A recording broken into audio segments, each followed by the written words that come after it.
My name is Natalie. I am 33 years old, and for my entire life, I was designated as the family disappointment. My sister recently stood in the center of a crowded ballroom, swirling her champagne and telling our entire extended family that I was a nobody. She laughed and claimed I was running a pathetic garage startup, boasting that she had to let me use her credit card so I could afford a gift for our parents. 2 weeks later, she strutted into her dream job interview, demanding a massive salary and a corner office, only to find me sitting in the CEO chair. The reality check I delivered that day was something she never saw coming. Before I continue this story, let me know where you are watching from in the comments below. Hit like and subscribe if you have ever had to cut ties with toxic relatives who desperately needed to keep you at the bottom just so they could feel superior. The evening it all finally shattered was supposed to be a celebration. My parents, Richard and Diane, were hosting their Ruby anniversary dinner at an upscale country club in downtown Chicago. I had debated not going. My relationship with my family was a fragile string I kept intact out of pure obligation. But I decided to take the high road. I wore a tailored charcoal suit that commanded respect and carried a bottle of vintage Bordeaux that cost more than my first car. I walked through the grand double doors of the banquet hall, adjusting my grip on the expensive bottle. The room buzzed with the chatter of wealthy socialites clinking crystal and live jazz music. I did not even make it to the coat check before I heard her voice. My older sister Vanessa possessed a loud, piercing tone that was designed to command attention. At 35, she was the undisputed golden child of the family. She was standing near the ice sculpture, surrounded by my aunts, uncles, and a few of my parents' wealthy friends. I paused behind a large floral arrangement hidden from their view, intending to wait for a lull in the conversation before making my entrance. Instead, I heard my own name. "Oh, Natalie is still just a nobody," Vanessa said, her voice dripping with that signature condescension I had endured since childhood. "She is running some fake startup out of a garage somewhere in the suburbs. Honestly, it is embarrassing. She showed up to the house yesterday practically begging for help. I had to let her use my credit card just to buy Mom and Dad an anniversary gift today." My grip on the wine bottle tightened. The sheer audacity of her lie was staggering. I had not asked Vanessa for a dime in over a decade. The last time money changed hands was when our parents drained my college savings to buy Vanessa a Porsche for her 20th birthday, claiming she needed a reliable vehicle for her image while I could take the bus. Vanessa continued her performance. "I feel bad for her, I really do. But some people just lack the drive to succeed. She has always been the weak link." The heavy doors of the country club swung shut behind me, cutting off the stunned silence I left in my wake. The crisp Chicago night air hit my face, clearing the suffocating smell of expensive perfumes and cheap lies. I handed my ticket to the attendant. He returned with my sleek black sedan I purchased entirely in cash 3 months ago. I slipped a $20 bill into his hand, slid into the driver's seat, and pressed the ignition. The engine roared to life. As I pulled out of the circular driveway, I did not look back. I gripped the steering wheel, my knuckles turning white, before I forced myself to exhale deeply. Vanessa was drowning in debt. My parents were enabling her ruin while pretending they were high society royalty. I shook my head, a bitter smile tugging at the corners of my mouth. They needed the delusion. I did not. I merged onto the expressway, the skyline of downtown Chicago rising in the distance. My sanctuary. 30 minutes later, I pulled into the secure parking garage of a towering high-rise in the financial district. I scanned my badge, bypassed the security guards who gave me respectful nods, and stepped into the private elevator. I pressed the button for the top floor. The doors slid open to reveal my actual life. The expansive lobby displayed my company logo etched in brushed steel. Beyond the reception desk lay a sprawling open-concept operations center. Even at 10 o'clock at night, the floor was buzzing with intense energy. Rows of analysts monitored massive digital screens displaying global supply chain networks, real-time shipping routes, and predictive weather models. This was certainly not a garage startup.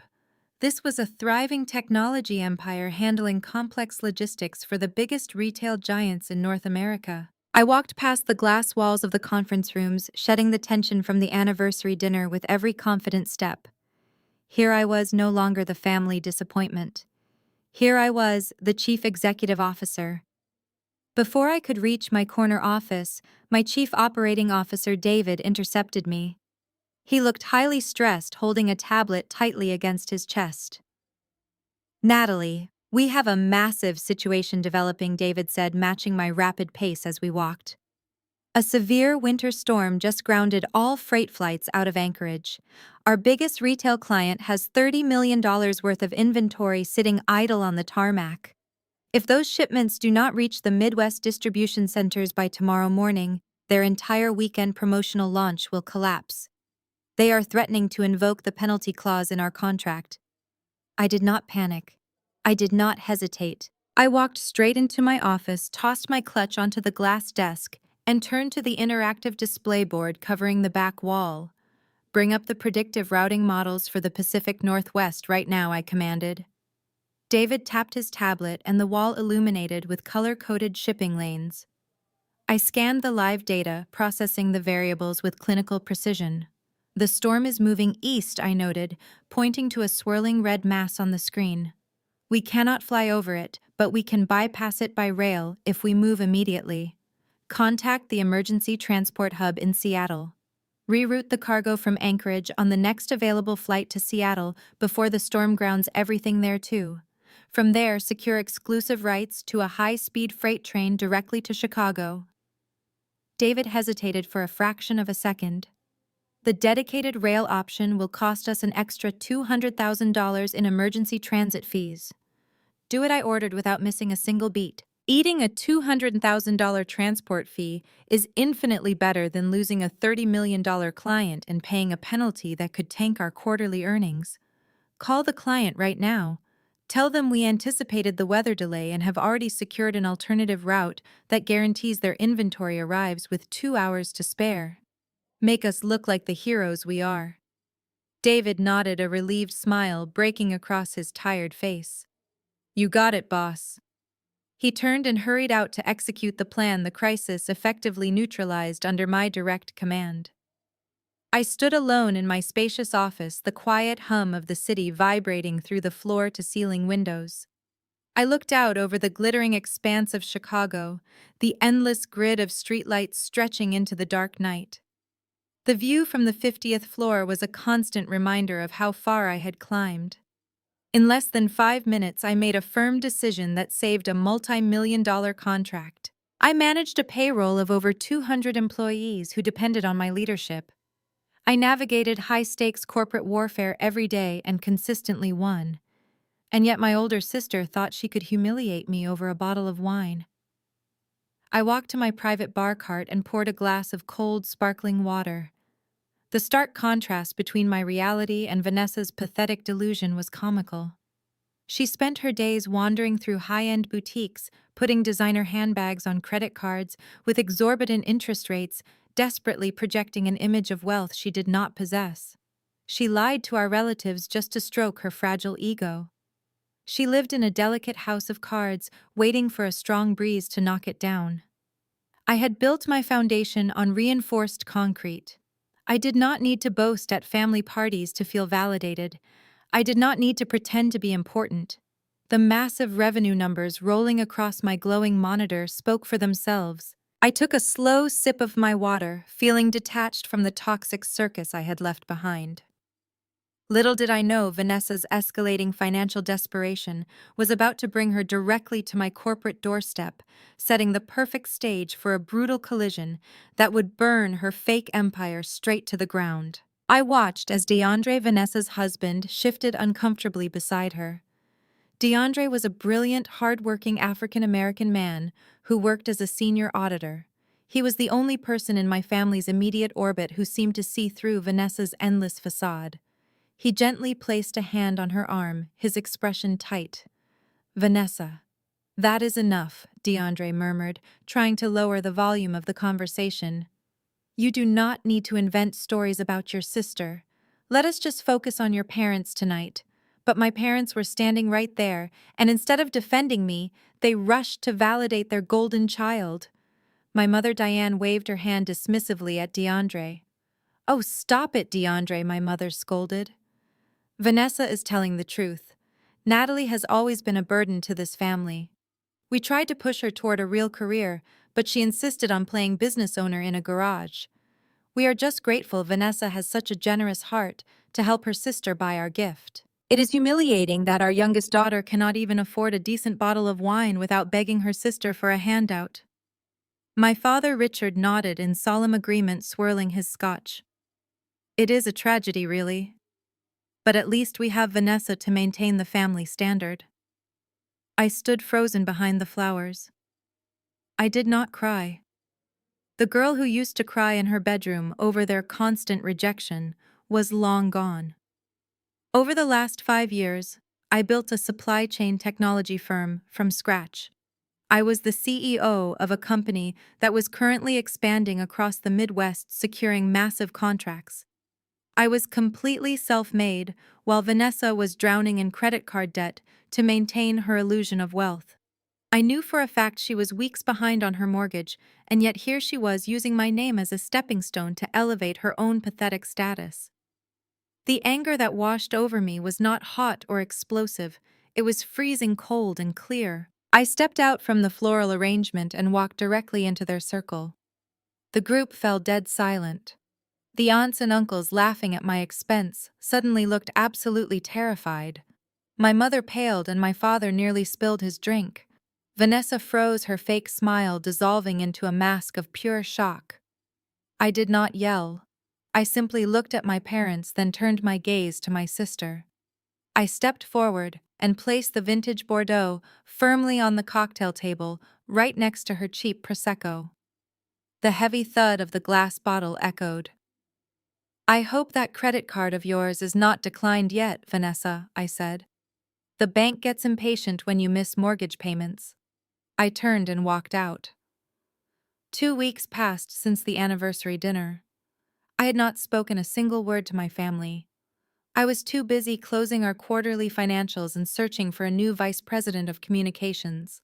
The role came with a base salary of $250,000, lucrative stock options, and immense corporate responsibility. My human resources director had been screening top-tier candidates for a solid month. On a brisk Tuesday morning, she sent me the final shortlist. I scanned the names on my monitor, my eyes locking instantly onto the third candidate, Vanessa. My older sister had actually applied for an executive job at my firm. She clearly had no idea I was the founder. The company operated under a corporate holding name, and I deliberately kept a low public profile to avoid unwanted media attention. The irony was almost too perfect to ignore. I instructed my human resources director to bypass the final panel and send Vanessa directly to my office for a final interview. I sat at my desk, pulling up the live security feed from the ground floor lobby. Promptly at 9:50, Vanessa walked through the revolving glass doors. She was dressed in a pristine white designer suit, clutching a handbag that cost more than most people earn in an entire month. To the untrained eye, she looked like a highly successful corporate executive ready to conquer the world. To me, she looked like a desperate woman wearing her massive credit limit on her sleeve. I watched the security feed closely. Vanessa approached the reception desk, her posture radiating pure entitlement. The receptionist, a polite young man named David, greeted her warmly. Vanessa barely looked at him. She slapped her leather portfolio onto the marble counter and sighed heavily, acting as though just being in the lobby was a massive inconvenience to her busy schedule. Through the audio feed, I heard her demand a specific type of iced oat milk latte, snapping her manicured fingers at David as if he were her personal servant. When David kindly explained that he could offer her freshly brewed coffee or sparkling water, Vanessa rolled her eyes dramatically. She told him that a company of this caliber should have better hospitality and ordered him to go find her what she wanted immediately. David maintained his professional composure, handed her a visitor badge, and directed her to the waiting area. Vanessa snatched the badge, muttering under her breath about incompetent staff. I leaned back in my chair, watching her pace the lobby. She was visibly anxious beneath the arrogant facade. A woman drowning in debt, desperately grasping for a lifeline, yet still entirely incapable of treating service workers with basic human decency. At exactly 10 o'clock, my executive assistant went down to fetch her. I watched the camera feed switch from the lobby to the elevator, then to the 50th floor corridor. As Vanessa stepped out onto the executive floor, her demeanor shifted. Her eyes widened as she took in the sprawling corporate layout, the imported artwork lining the walls, and the panoramic views of the Chicago skyline. I could practically see the greedy calculations running through her mind. She thought she was walking into an absolute goldmine. She thought she was about to secure a $250,000 salary to save her sinking ship of a life. My assistant opened the heavy oak doors to my office and announced the candidate. I had intentionally turned my high-backed leather executive chair around to face the floor-to-ceiling windows, leaving my back to the door. I heard Vanessa step onto the plush carpet. The heavy doors clicked shut behind her, leaving just the two of us in the massive room. Vanessa cleared her throat, launching immediately into her practiced overly confident pitch. "Good morning," she began, her voice dripping with artificial sweetness. "I want to thank you for bringing me straight to the final interview. As you have seen from my resume, my background in corporate communications is unparalleled. I am used to operating at the highest levels of media management, and I am highly selective about where I bring my talents. But I see incredible potential in this company, and I am ready to elevate your brand to the next level." I let her words hang in the air for a long, silent moment. I took a slow breath, enjoying the absolute quiet of the room. Then I pressed my foot against the floor and slowly swiveled my heavy leather chair around to face her. I folded my hands on the glass desk and looked directly into her eyes. Vanessa stopped mid-sentence. Her mouth fell open. The polished, arrogant facade she had worn into the building completely shattered. Her eyes darted around the room looking for a hidden camera, looking for someone else trying to process the impossible reality standing in front of her. She stared at me, then at the massive Chief Executive Officer nameplate on my desk, and then back at my face.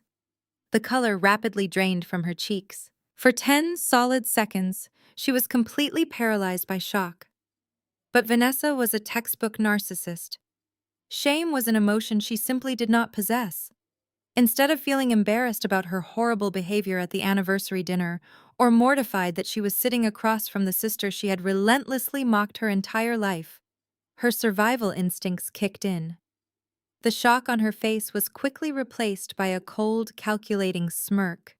She crossed her arms over her chest, leaned back in the guest chair, and let out a sharp, condescending laugh. "So this is your company?" she asked, her tone entirely devoid of apology.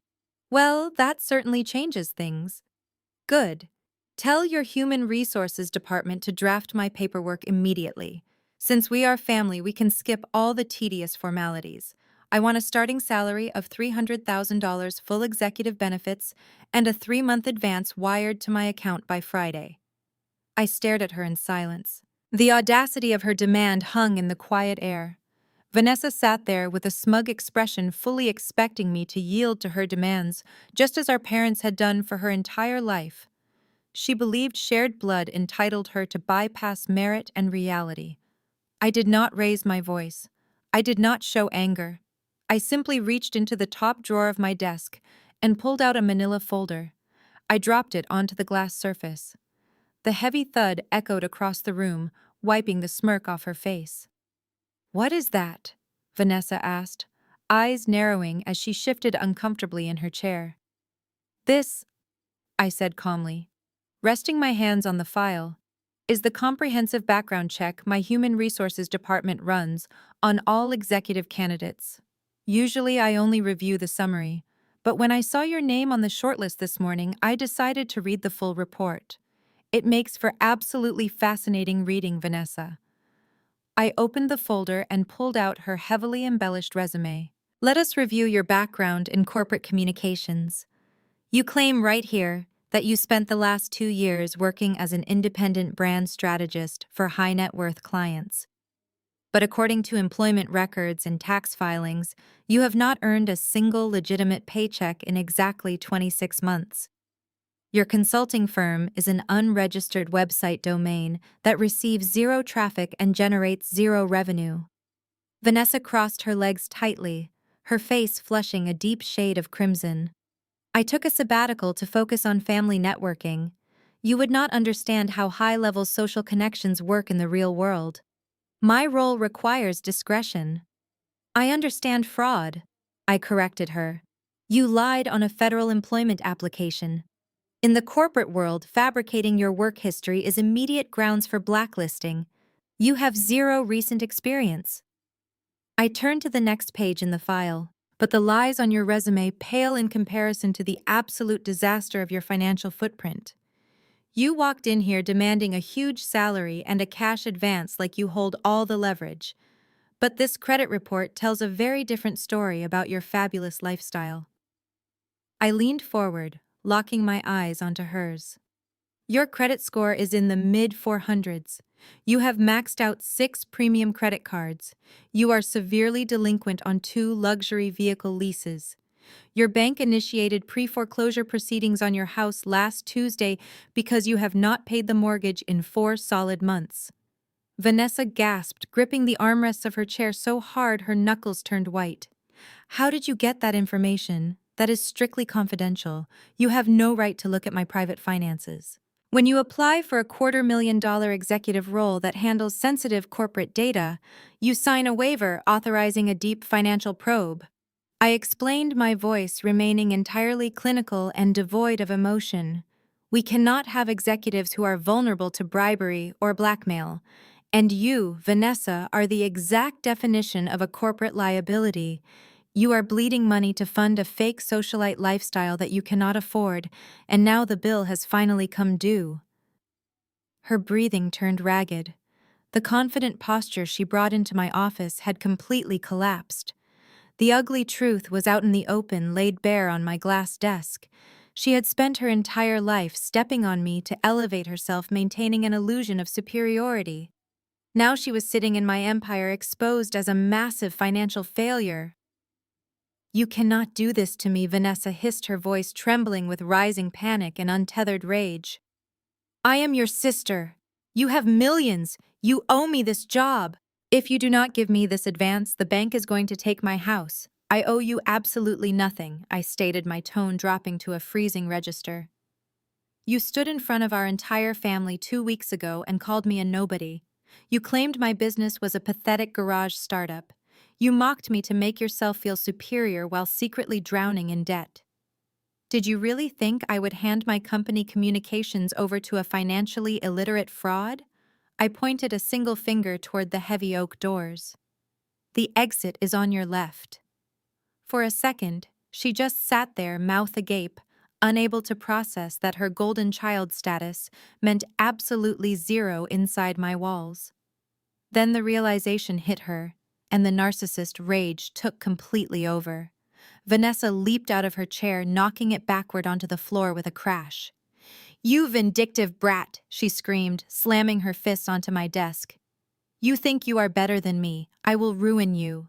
I will tell Mom and Dad. I will tell everyone in our family what a selfish, cruel person you are. I will destroy this fake little company of yours. I did not flinch. I calmly reached out and pressed the intercom button on my console. Security, please come to the Chief Executive Office. We have a hostile trespasser who needs to be removed immediately. Vanessa was practically hyperventilating, her face twisted in an ugly mask of pure fury. She continued screaming intense threats, waving her arms wildly, promising to tear down my reputation and turn our parents against me permanently. 10 seconds later, the office doors swung open.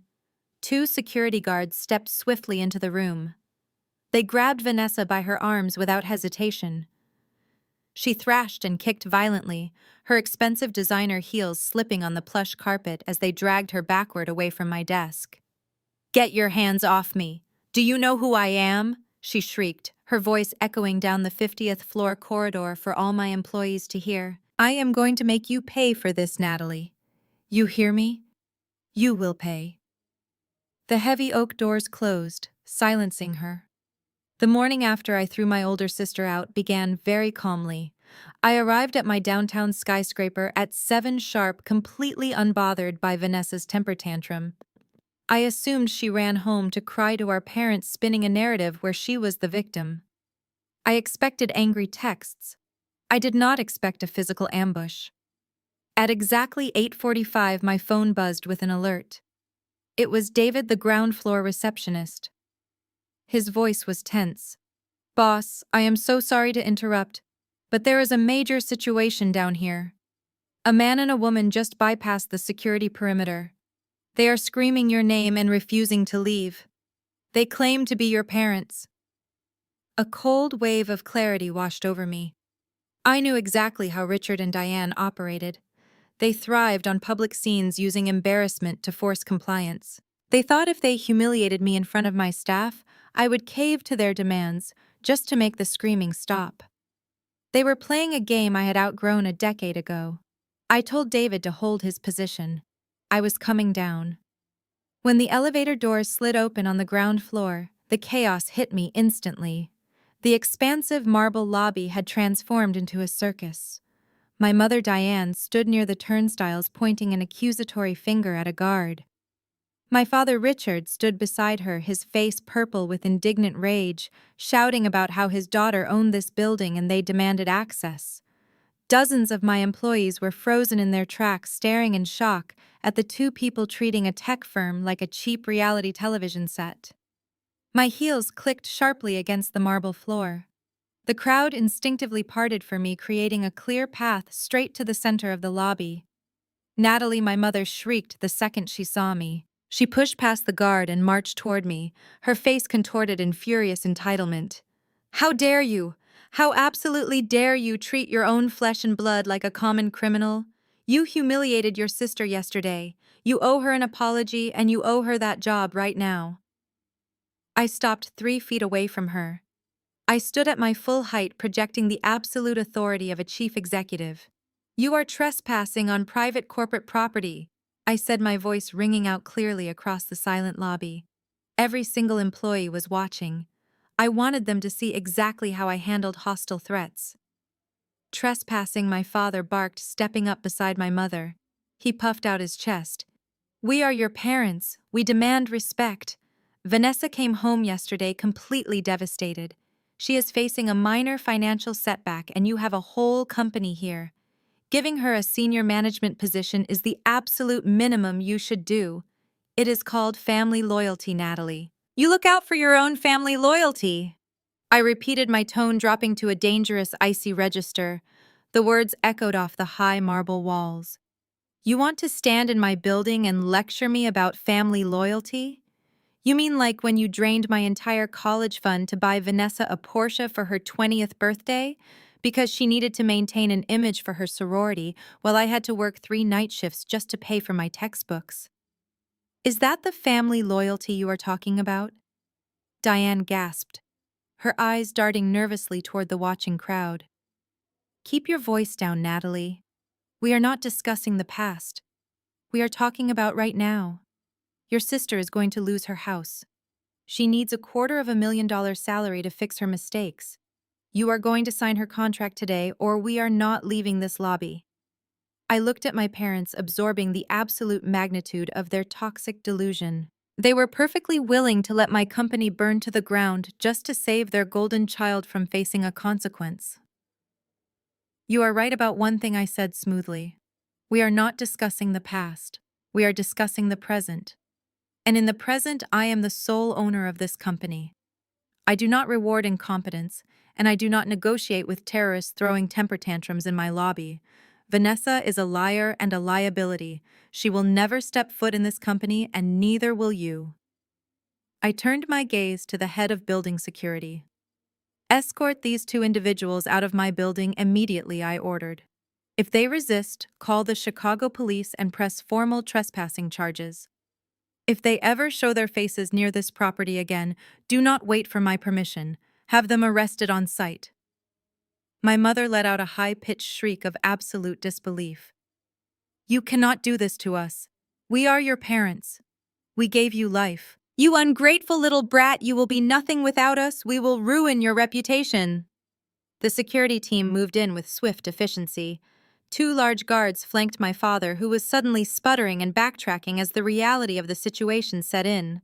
Two other guards grasped my mother by the arms. She thrashed and wailed, her designer handbag slipping from her shoulder and spilling makeup across the polished floor.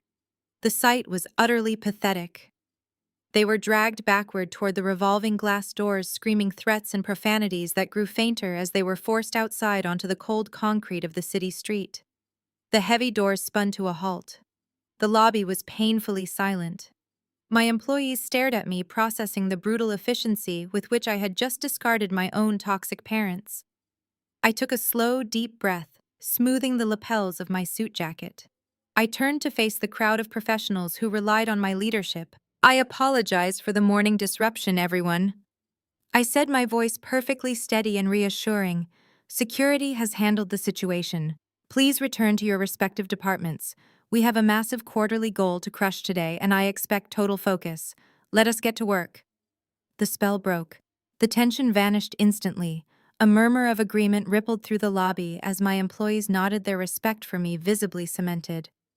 They scattered to the elevators, energized by the display of absolute boundaries. I walked toward my private elevator, feeling a profound sense of liberation. The family ambush had failed completely. But I knew Vanessa would not stop here. She was cornered, and cornered animals always bite. The moment the elevator doors closed on my parents, my private cell phone began to vibrate. It did not stop for 3 solid hours. Vanessa had clearly activated the family network, deploying her flying monkeys to do her dirty work. My screen filled with a continuous barrage of vitriolic text messages from aunts, uncles, and cousins who had not bothered to check on my well-being in over a decade. Aunt Brenda accused me of letting a tiny bit of corporate success turn me into a heartless monster. Cousin Greg told me I was an absolute disgrace to the family name for calling security on my own mother and father. Message after message painted me as the ultimate villain. They claimed I was arrogant, profoundly ungrateful, and deeply disturbed. It was a masterclass in coordinated gaslighting. Vanessa had spun a flawless narrative where she was simply asking for a modest chance to re-enter the workforce, and I had viciously crushed her out of pure, unadulterated jealousy. The psychological toll of reading those messages was incredibly heavy. A familiar dark weight pressed against my chest. For a fleeting second, the scared little girl inside me wondered if they were right. Was I being too harsh? Was I the toxic problem they all claimed I was? That was the insidious nature of toxic families. They train you from birth to doubt your own sanity. They condition you to believe that protecting yourself is a punishable offense. But I was not that little girl anymore. I walked over to my desk, picked up the phone, and systematically blocked every single number that had sent me a hateful message. I did not reply. I did not defend my actions. I simply erased their access to my peace of mind. I tossed the silenced phone into my desk drawer and turned my attention back to my glowing monitor. I had a multi-million-dollar venture capital pitch in exactly 48 hours, and I refused to let my family sabotage my focus. This pitch was the most critical moment of my professional career. My company was seeking Series C funding from the most prestigious venture capital firm in Chicago. Securing this massive influx of capital meant doubling our operational capacity, acquiring advanced artificial intelligence algorithms, and completely dominating the Midwestern supply chain market. I channeled every single ounce of my residual anger into my financial models. I spent the next 2 days running through complex revenue projections, stress testing our risk management protocols, and perfecting my presentation. I weaponized my frustration, turning the toxic energy my family tried to dump on me into pure, unadulterated corporate strategy. But while I was securing the future of my company, Vanessa was actively trying to destroy it. She realized she could not bully me directly, so she pivoted to the one arena where she still held perceived power: the Chicago High Society network. Vanessa belonged to an elite suburban country club. She certainly could not afford the massive membership dues. She had undoubtedly paid them using the same fraudulent credit lines that were rapidly destroying her life. But she used that venue to launch a vicious, calculated smear campaign against me. She sat in the clubhouse dining room sipping expensive martinis she charged to her maxed out accounts and whispered poisonous lies to anyone who would listen. The rumors were not just petty family gossip. They were highly targeted, malicious corporate defamation. Vanessa knew just enough business terminology to sound credible to her wealthy friends. She started telling local investors and corporate spouses that my tech firm was a fragile house of cards. She claimed we were engaging in highly fraudulent supply chain practices, artificially inflating our delivery metrics, and masking massive logistical failures through creative accounting. She told them I was mentally unstable, estranged from my loving family, because I was hiding severe financial crimes, and that my company was on the verge of a massive federal investigation. In the incestuous world of Chicago, high society gossip travels faster than light. It only took 48 hours for Vanessa's toxic lies to bleed out of the country club and into the financial district. On the morning of my massive venture capital pitch, my director of public relations rushed into my office. He looked incredibly pale, his usual calm demeanor completely shattered. He dropped a stack of printed industry blog posts and local business forum screenshots onto my glass desk. Someone was actively planting anonymous tips about our company. The posts questioned our financial integrity and warned investors to stay away from our upcoming funding rounds. I scanned the documents. The language in the anonymous tips perfectly mirrored the exact phrases Vanessa had yelled at me in my office. I stared at the printouts, my jaw locking into a tight line. Vanessa was trying to bankrupt me. She believed that if she could destroy my company's reputation and scare away my investors, I would lose everything. She thought if she brought me to my knees, I would be forced to crawl back to the family, beg for their forgiveness, and hire her just to stop the bleeding. It was a textbook narcissistic retaliation. If she could not control my success, she would burn it to the ground. My public relations director nervously asked if we should issue a formal press release denying the rumors. I shook my head immediately. A public denial would only give the rumors oxygen. It would make us look weak and defensive. We would combat this with raw data and undeniable success. I grabbed my tailored suit jacket and my presentation tablet. I was not going to let a desperate, debt-ridden fraud dictate the trajectory of my company. Vanessa wanted to play a dangerous game of corporate warfare. She had no idea she was stepping into a battlefield where I held all the ammunition. The venue for the annual Chicago Tech and Philanthropy Gala was a breathtaking ballroom housed within a historic museum. Crystal chandeliers cast a warm glow over the city's most influential power players. I arrived wearing a midnight blue evening gown that projected understated dominance. My objective for the night was singular. I needed to secure a final commitment from Harrison Blake, the managing partner of the venture capital firm leading my Series C funding round. Harrison was notoriously cautious, a brilliant financier who built his reputation on spotting structural weaknesses before signing a check. I knew he was already reviewing the anonymous rumors Vanessa had planted online. Tonight was my opportunity to look him in the eye and prove those whispers were nothing more than friction. I accepted a glass of sparkling water and scanned the crowded room. I spotted Harrison near the silent auction displays. But he was not alone. Standing entirely too close to him, wearing an ostentatious sequined dress that likely added $5,000 to her crippling credit card debt, was my sister. Vanessa had leveraged a desperate favor to infiltrate the gala. My jaw tightened as I watched her lean in. Her face was arranged in a mask of tragic concern, but I could see the malicious gleam in her eyes. I moved closer, blending into a group of executives so I could hear her performance. "It breaks my heart to say this about my own flesh and blood," Vanessa whispered dramatically. "But Natalie has been profoundly unstable for years. The family is preparing to file a conservatorship to protect her from herself. Those supply chain algorithms she boasts about are entirely fabricated. She is hiding massive logistical failures behind manipulated spreadsheets, and there are multiple lawsuits pending from original investors. I am only telling you this because I respect your firm too much to watch you lose millions on her delusions. Harrison looked deeply uncomfortable, but intensely calculating. He measured risk for a living, and Vanessa was pouring toxic waste directly into his ear. She was hitting every single trigger point that would make a seasoned investor run. Mental instability, pending litigation, fraudulent tech. I did not rush forward. I did not shout. I took a slow breath, smoothed my gown, and glided toward them with absolute poise. Harrison, I said, my voice smooth and perfectly modulated. I hope you are enjoying the evening. I see you have met my older sister, Vanessa. Vanessa jumped, as if struck by lightning. She spun around, her face instantly losing its color. Natalie Harrison said, his tone incredibly guarded. Yes, Vanessa was just sharing some rather concerning family history with me. I am sure she was, I replied, stepping seamlessly into their circle and completely eclipsing Vanessa's presence. My sister has a vivid imagination, which is why she has been struggling to find employment. But since we are discussing my company's structural integrity, I prefer to deal in verifiable metrics rather than fictional tragedies.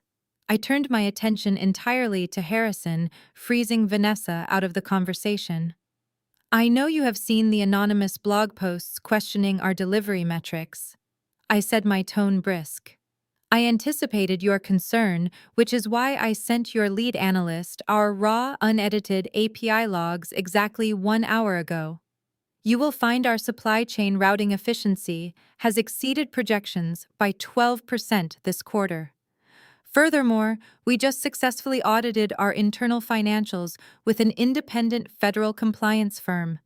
We have 0 pending litigation, 0 algorithmic discrepancies, and a client retention rate of 100%. I am happy to have your legal team verify every single line tomorrow morning.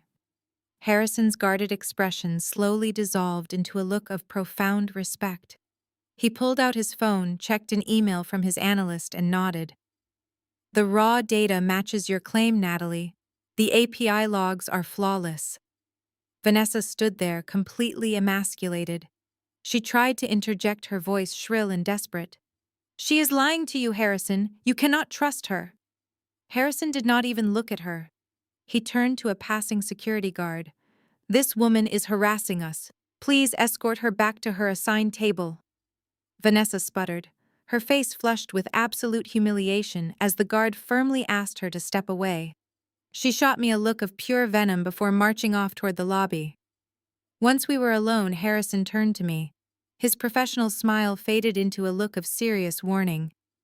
You handled that beautifully, Natalie. You have the data, you have the charm, and you have my respect. But I am going to be brutally honest with you right now. Internal noise is a massive liability. I do not invest $30 million into companies that are actively being sabotaged by their founders' family members. That kind of unhinged drama creates severe instability. It distracts leadership. It invites unwanted media scrutiny.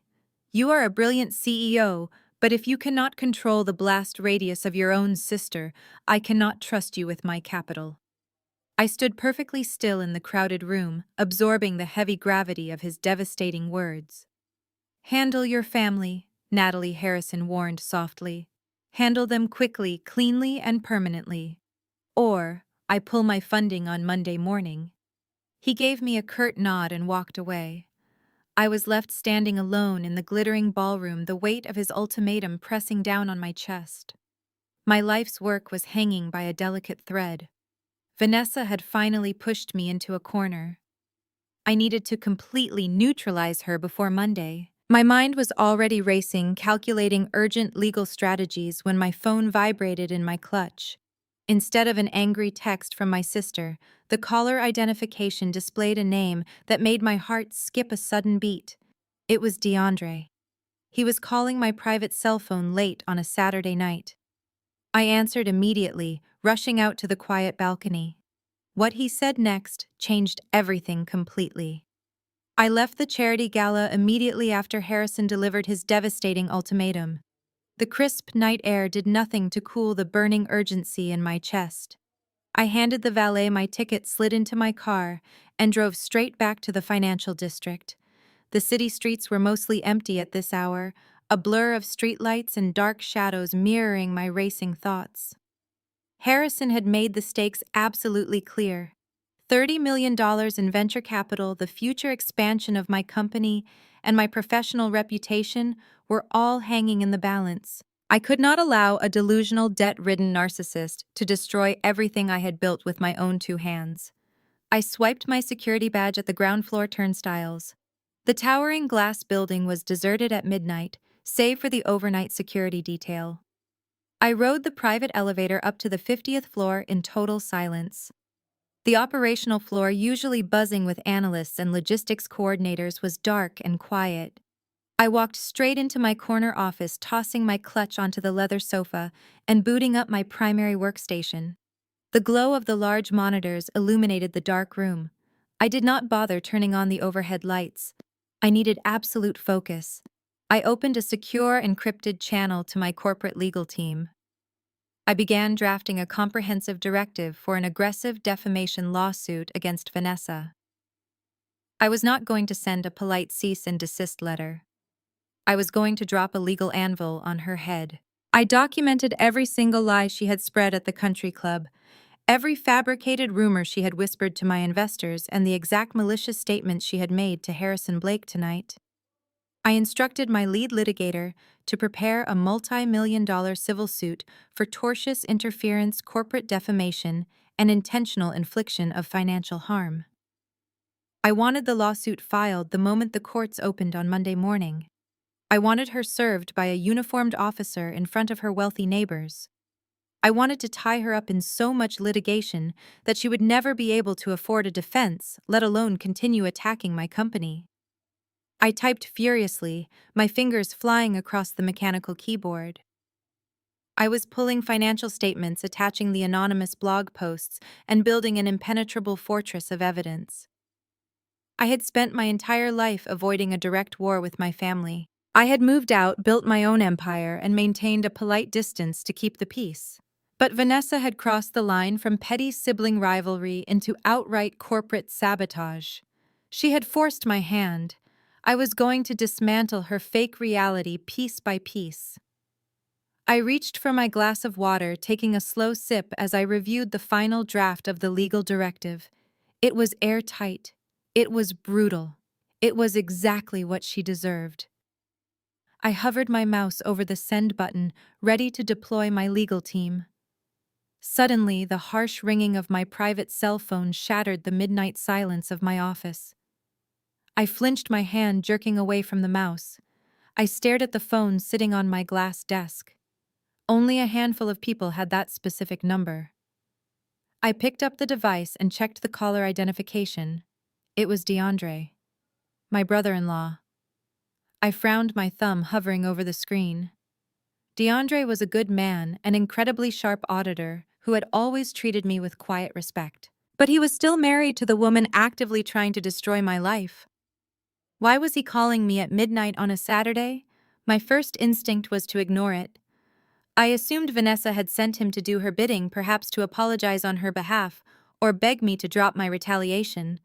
But something told me DeAndre would never participate in Vanessa's toxic games. I swiped the screen and answered the call.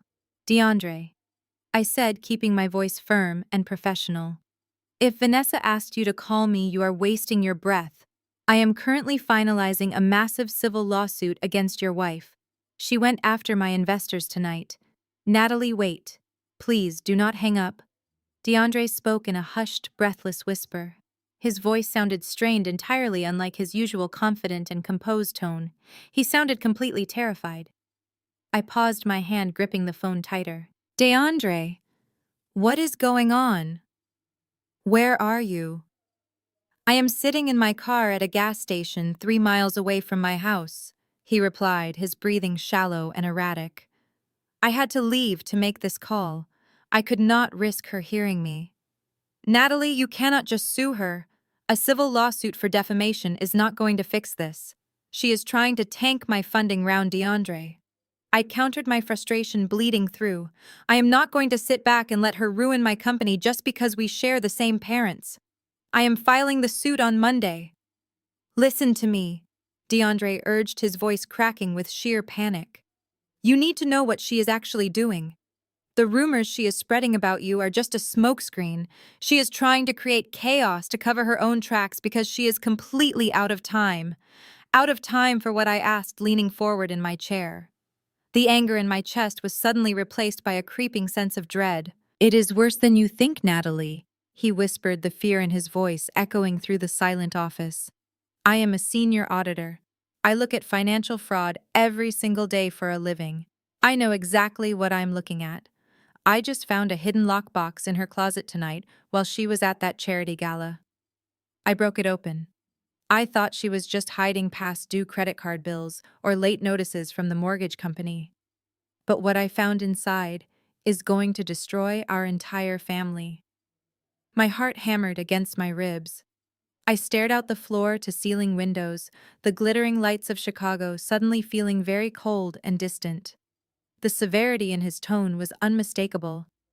DeAndre was not prone to exaggeration. Tell me, I demanded softly.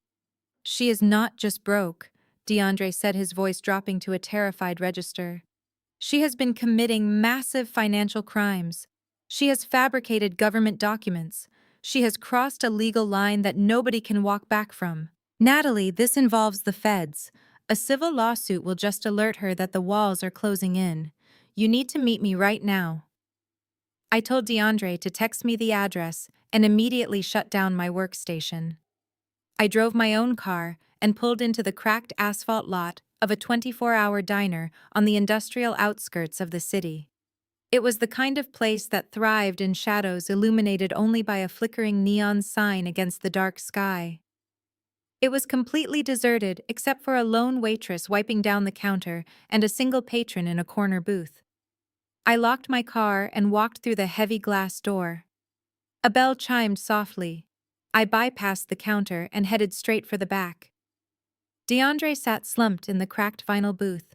The man I knew was always impeccably dressed, carrying himself with the quiet dignity of a senior financial auditor. Tonight he looked completely destroyed. He wore a rumpled gray hoodie, his shoulders hunched, his eyes fixed on a mug of black coffee that had gone cold.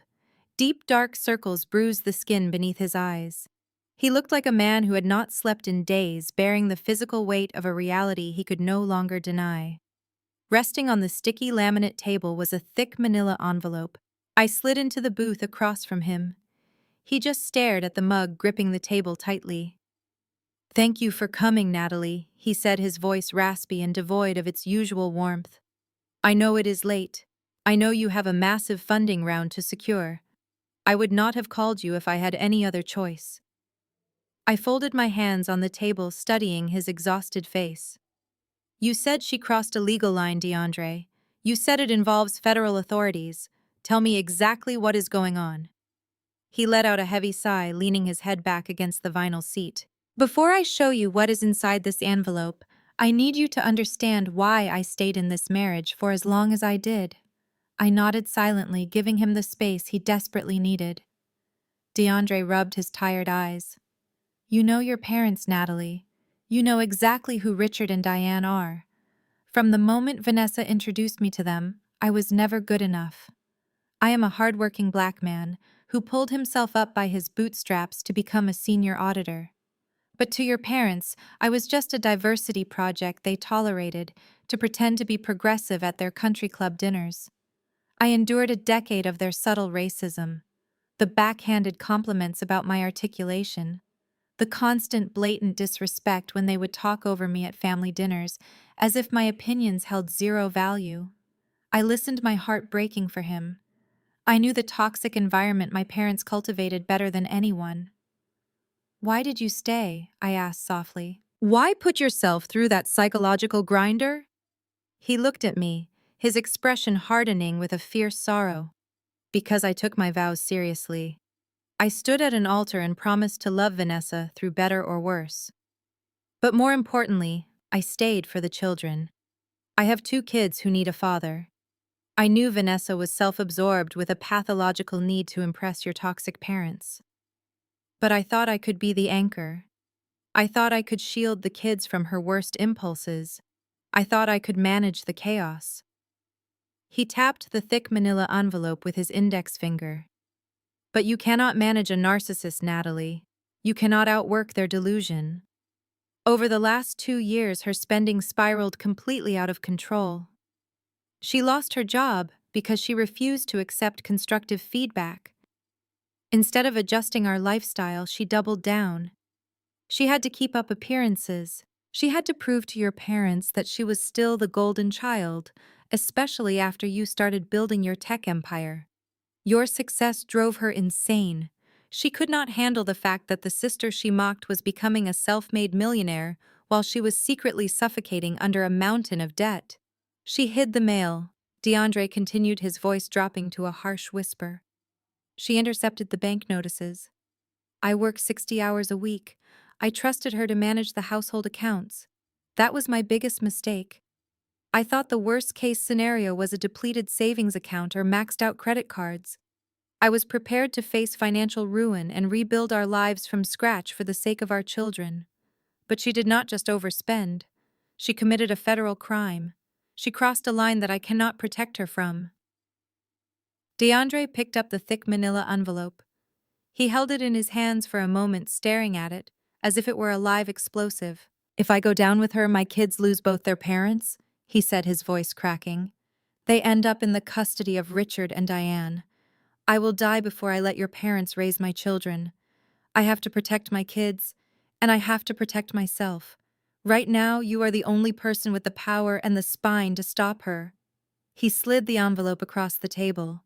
It stopped inches from my hands. We need to work together, Natalie. She is planning to drag your company into this mess to save herself.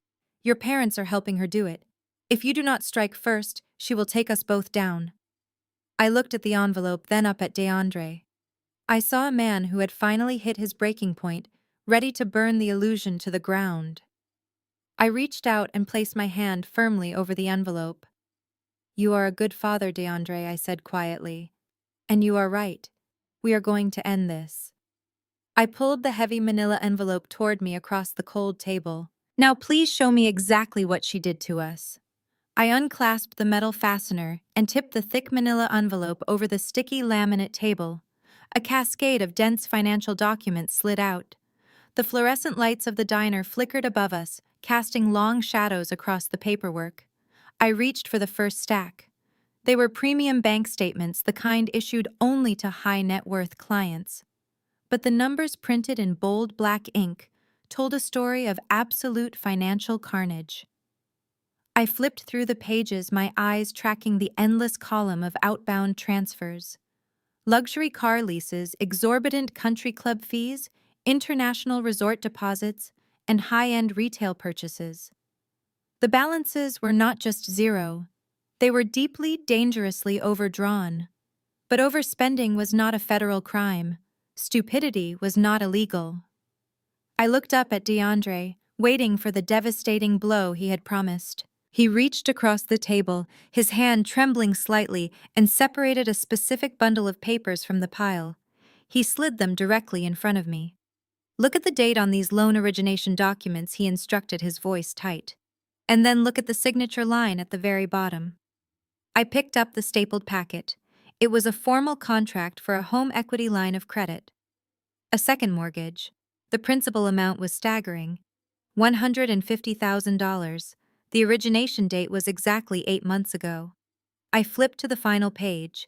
There at the bottom were 2 signatures. Vanessa's looping, ostentatious cursive was unmistakable. Next to it was DeAndre's signature. I studied the ink carefully. I had seen DeAndre sign dozens of birthday cards and family gifts over the last decade. His actual signature was sharp, precise, and highly structured, exactly what you would expect from a senior financial auditor. The signature on this legal document was close, but the slant was entirely wrong. It was a deliberate, practiced forgery. She did not just take out a secret loan, DeAndre said, his eyes tracking my reaction. She committed felony identity theft. The bank required both our signatures to authorize a secondary lien on our primary residence. I never saw these papers. I never sat in front of a notary. I never agreed to leverage our family home to fund her fake socialite lifestyle. She fabricated my consent.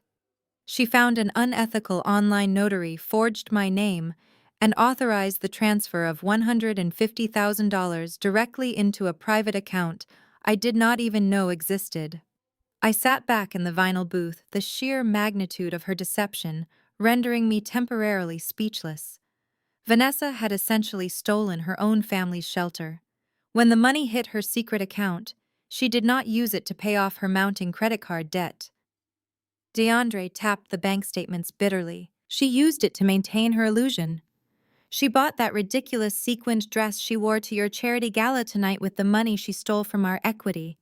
She threw lavish luncheons to impress people who do not actually care about her. She burned through $150,000 in exactly 8 months. And now the money is gone, I stated, piecing the puzzle together. My analytical mind processed the data with cold efficiency. That is why she came to my office demanding $250,000 salary and a massive cash advance. Yes, DeAndre confirmed, leaning closer over the table. The grace period on the second mortgage expired 2 weeks ago. The bank started sending default notices. She managed to intercept the first 2, but the automated calls started coming to my phone. When I confronted her, she broke down and confessed the entire scheme. But she did not confess out of guilt, Natalie. She confessed because she needed me to help her cover it up. She wanted me to use my auditing credentials to restructure our taxes and hide the missing funds. I refused. I told her I would not risk my accounting license or my freedom for her criminal behavior. You understand what this means legally, I said, looking him dead in the eye. This is not a simple domestic dispute. This is not petty theft. She used electronic banking channels to secure a fraudulent loan across state lines. That constitutes federal wire fraud. It carries a maximum penalty of 20 years in a federal penitentiary. I know exactly what it is, DeAndre replied, his voice laced with absolute despair. I am an auditor. I know the bank is already initiating a formal fraud investigation. They flagged the digital signature mismatch 3 days ago. The compliance department is preparing to forward the file to federal authorities. She is completely trapped. That is why she is absolutely desperate to secure a high-paying executive role at your company. She thinks if she can show the bank proof of massive upcoming income, they will halt the fraud investigation and allow her to establish a repayment plan. She needs your corporate infrastructure to save herself from federal prison. It all made perfect sense now. Her arrogant demand for a 3-month salary advance was not just typical entitlement. It was survival. She needed that cash injection to pay off the bank investigators before they handed her file to the FBI. When I threw her out of my office and denied her the job, I did not just injure her ego. I effectively sealed her legal fate. And when cornered, Vanessa decided to go on the offensive. If she could not manipulate me into hiring her, she would attempt to destroy my company to force my hand. I looked at the forged documents again, realizing the true depth of her depravity. She was not just a toxic sister anymore. She was a desperate criminal trying to pull me down to cushion her inevitable fall into a concrete cell. She had vastly underestimated my ruthlessness. I stared at the forged signatures. DeAndre pulled out a thick legal document. He placed it over the bank statements. It bore their attorney's letterhead. There is a second part to this, DeAndre said. Their plan is completely unforgivable. The cover read, Family Trust Restructuring Agreement. A cold knot formed in my stomach. My parents never included me in any trust discussions. They made it clear their assets were reserved for Vanessa. What does this mean for me? I asked. DeAndre took a breath. I told Richard and Diane about the wire fraud. I laid out these statements and explained their child was facing federal prison. I thought they would force her to turn herself in. I was completely wrong. He leaned across the table. They do not care about the fraud. They do not care that she committed a federal felony. They only care about preventing a public scandal. They are entirely focused on saving Vanessa from the consequences of her actions. You are going to pay the bill. I felt a bitter laugh bubble up in my throat. They think I will write a check to bail her out. After they stormed my lobby and tried to publicly humiliate me, they are delusional. I will not give her a dime. They know you will not give her the money willingly. DeAndre corrected, tapping the thick legal packet. That is why they had their attorney draft this. They are planning to trick you into signing it. They are going to present this to you as a peace offering. They are going to claim they want to heal the family rift, that they recognize your success, and that they want to officially merge your achievements into a unified family portfolio. It is all a massive trap. I pulled the document toward me and flipped it open.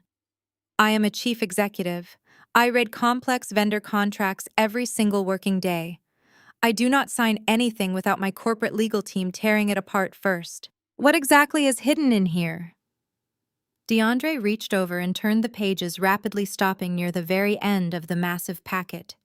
Look at Section 4, Paragraph 12 on page 42. It is buried under layers of dense, convoluted financial jargon. I ran my finger down the page, translating the legalese with rapid precision. My blood turned to ice. The clause was predatory. If I signed this document, I would effectively merge my corporate holding entity with their newly formed family trust. But the hidden provision designated my company as the absolute guarantor for all existing family liabilities. It explicitly absorbed Vanessa's defaulted loans, her fraudulent second mortgage, and her massive credit card debt, wrapping them all into a neat package subsidized by my corporate revenue. They are trying to make my company the financial sponsor for her crimes.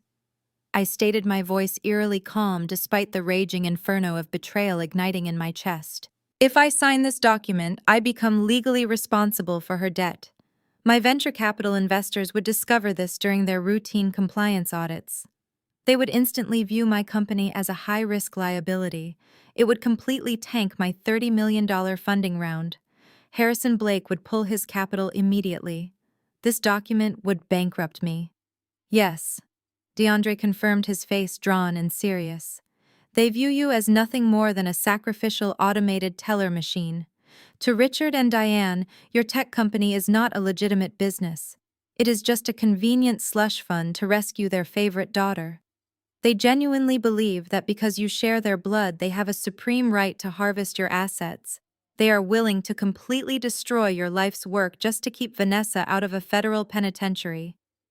I sat back in the cracked vinyl booth and looked at the dingy ceiling of the diner. The magnitude of their betrayal was almost too massive to process. I had spent my entire childhood trying to earn their basic affection. I had spent my 20s recovering from the psychological damage of their constant rejection. I had built a thriving multi-million-dollar empire entirely on my own, asking them for absolutely nothing. And now, the moment I achieved undeniable success, their first instinct was to weaponize my desire for family connection, trick me into signing a predatory contract, and drain my company dry to save the sister who despised me. They were not just toxic parents anymore. They were active financial predators. They were trying to orchestrate a hostile takeover of my life. I looked back down at the family trust restructuring agreement. The sheer arrogance required to draft this document was astounding. They actually thought I was stupid enough to fall for it. They still saw me as the desperate approval-seeking girl they had kicked to the curb. They had no idea who they were dealing with. I slowly closed the legal packet and placed my hands flat on the table. The freezing clarity that had washed over me in the country club returned, multiplying tenfold. Every lingering shred of familial obligation evaporated into the cold diner air.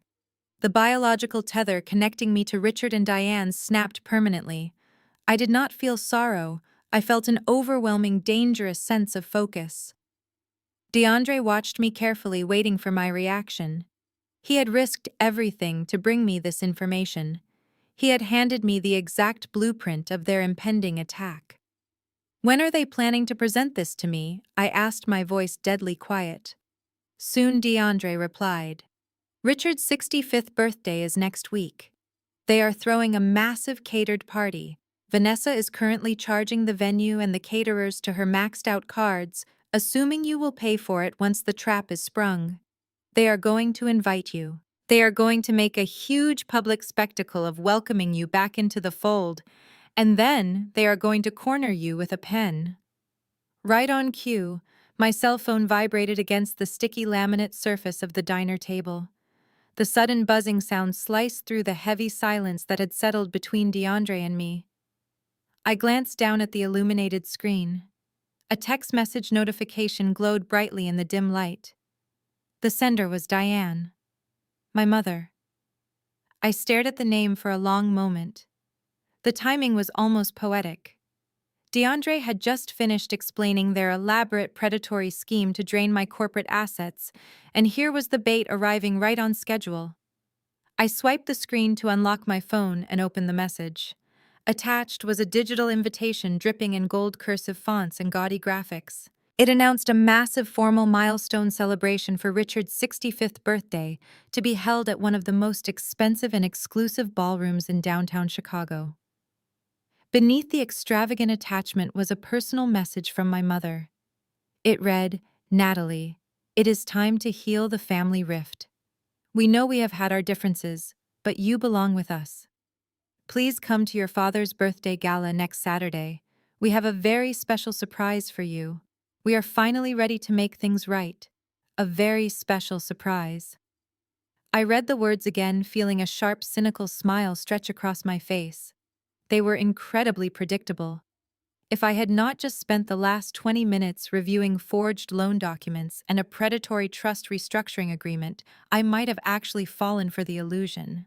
I might have walked into that ballroom hoping to finally receive the parental validation I had craved my entire life. But the curtain had been pulled back. I saw the ugly machinery operating behind their fake smiles. I slid the phone across the table so DeAndre could see the screen.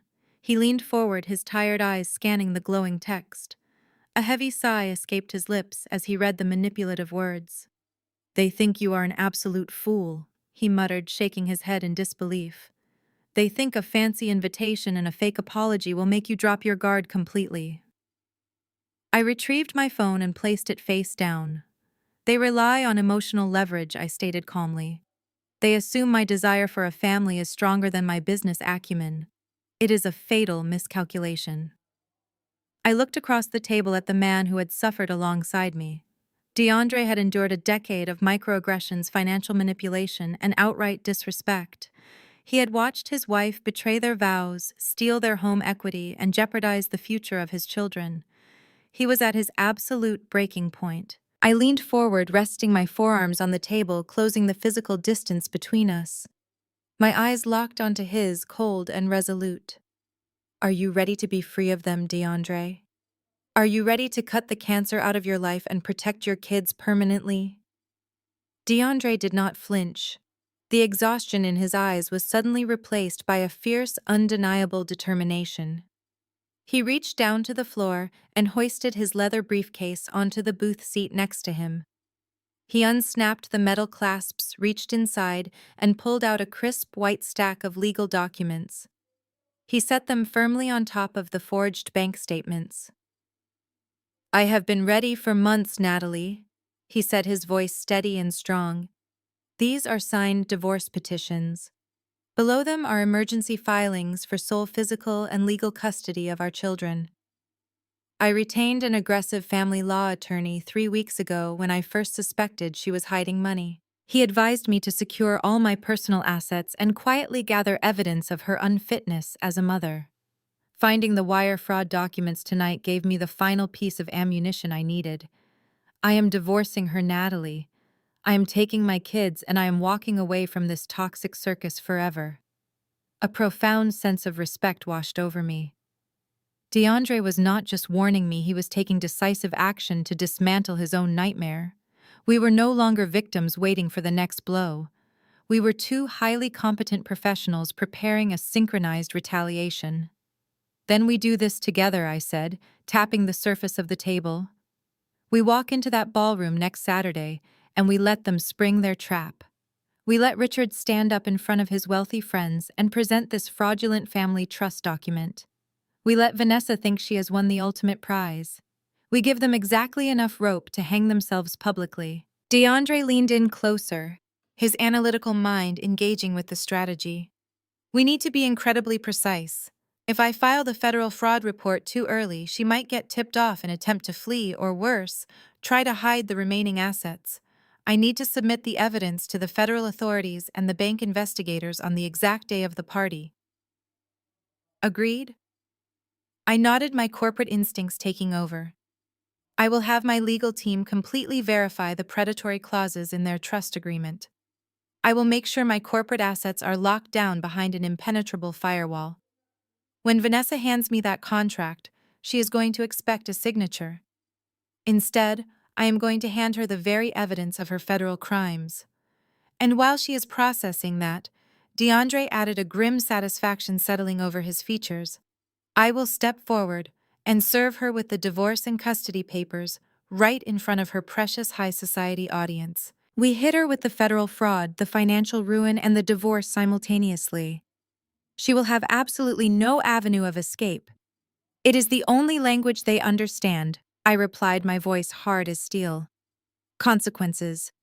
They have spent their entire lives shielding Vanessa from the repercussions of her actions. They built a fake reality where they could do whatever they wanted without penalty.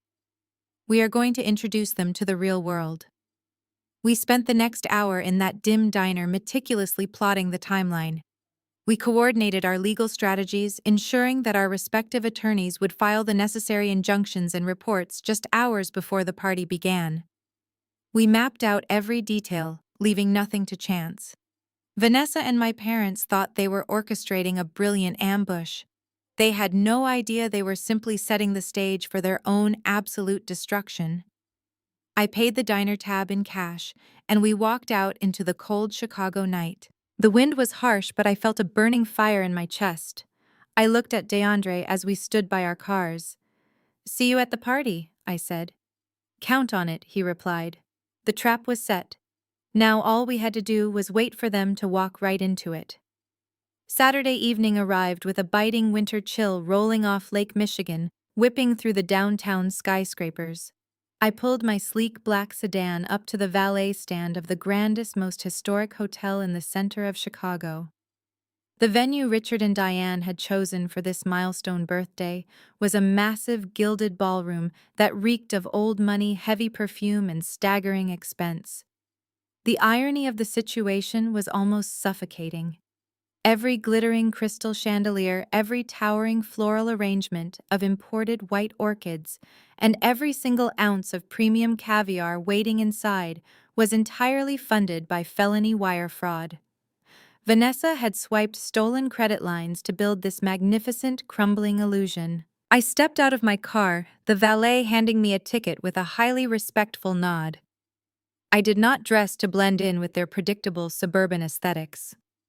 I dressed for a corporate execution. I wore a floor-length emerald green silk gown that bespoke quiet, impenetrable wealth. There were no flashy logos or desperate cries for attention. Just sharp, flawless tailoring, a single diamond pendant resting against my collarbone, and the absolute confidence of a woman who actually owned the empire she projected. I bypassed the ridiculous red carpet photo backdrop my parents had set up in the foyer and walked directly through the towering brass doors into the lion's den. The moment I crossed the threshold, the suffocating atmosphere of high society delusion hit me like a physical wall. The ballroom was packed tightly with over 200 guests. Waiters navigated the extremely crowded dance floor carrying silver trays of expensive champagne and delicate appetizers. A string quartet played classical music in the far corner, desperately trying to add an air of sophistication to a room filled entirely with vipers. I stood at the top of the grand staircase, looking down at the sea of fake smiles and tailored suits. These were the exact same relatives who had flooded my phone with vitriolic insults just days prior. Now, as they spotted me descending the carpeted steps, their expressions shifted rapidly. The hushed, judgmental whispers began to ripple through the crowd like a virus. They leaned into each other, masking their mouths behind crystal flutes, their eyes darting toward me.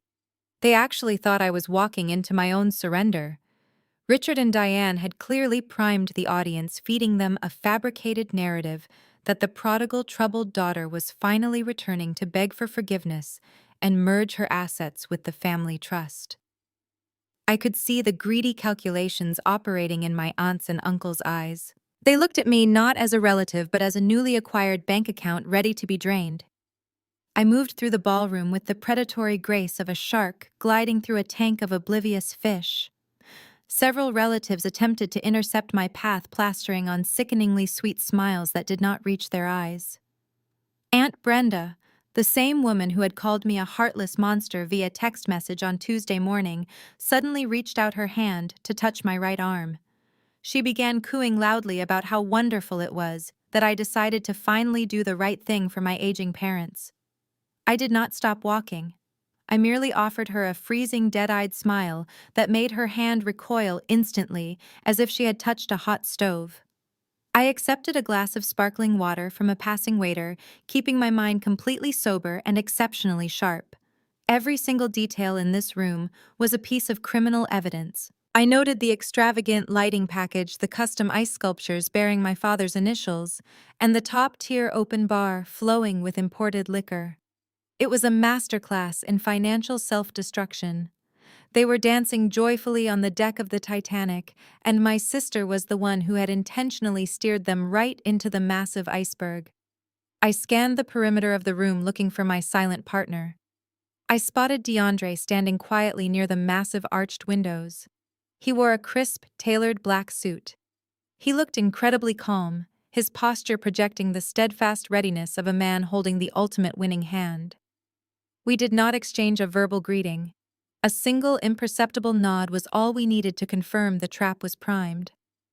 Then the crowd near the center of the ballroom parted, and the architect of this entire disaster made her grand appearance. Vanessa strutted across the polished hardwood floor, acting exactly like a reigning monarch who had just conquered a foreign land. She wore a completely outrageous custom-beaded designer gown that shimmered obnoxiously under the ballroom lights. It was a dress designed for a Hollywood red carpet, not a father's birthday party. She clutched a glass of champagne, holding court among my parents' wealthy country club friends, tossing her head back in exaggerated theatrical laughter. She was putting on the performance of a lifetime. To everyone else in the room, she was the brilliant, generous golden child who had painstakingly planned this entire lavish affair to honor her beloved father. To me, she was a desperate, sweating criminal, buckling under the weight of an impending federal indictment. Her eyes scanned the room and finally locked onto mine. The triumphant smirk that spread across her face was genuinely revolting.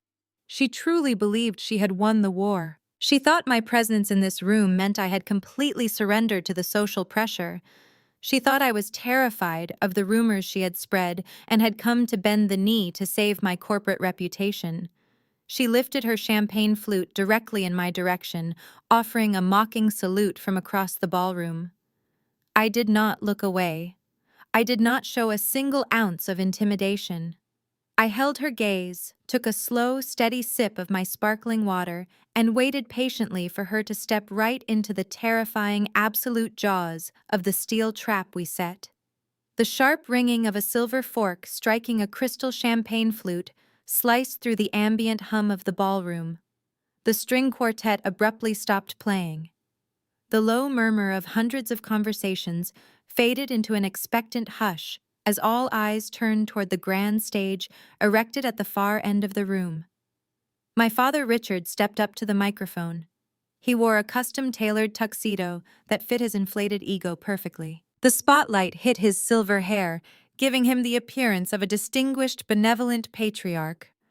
My mother Diane stood adoringly by his side, dabbing the corners of her dry eyes with a silk handkerchief.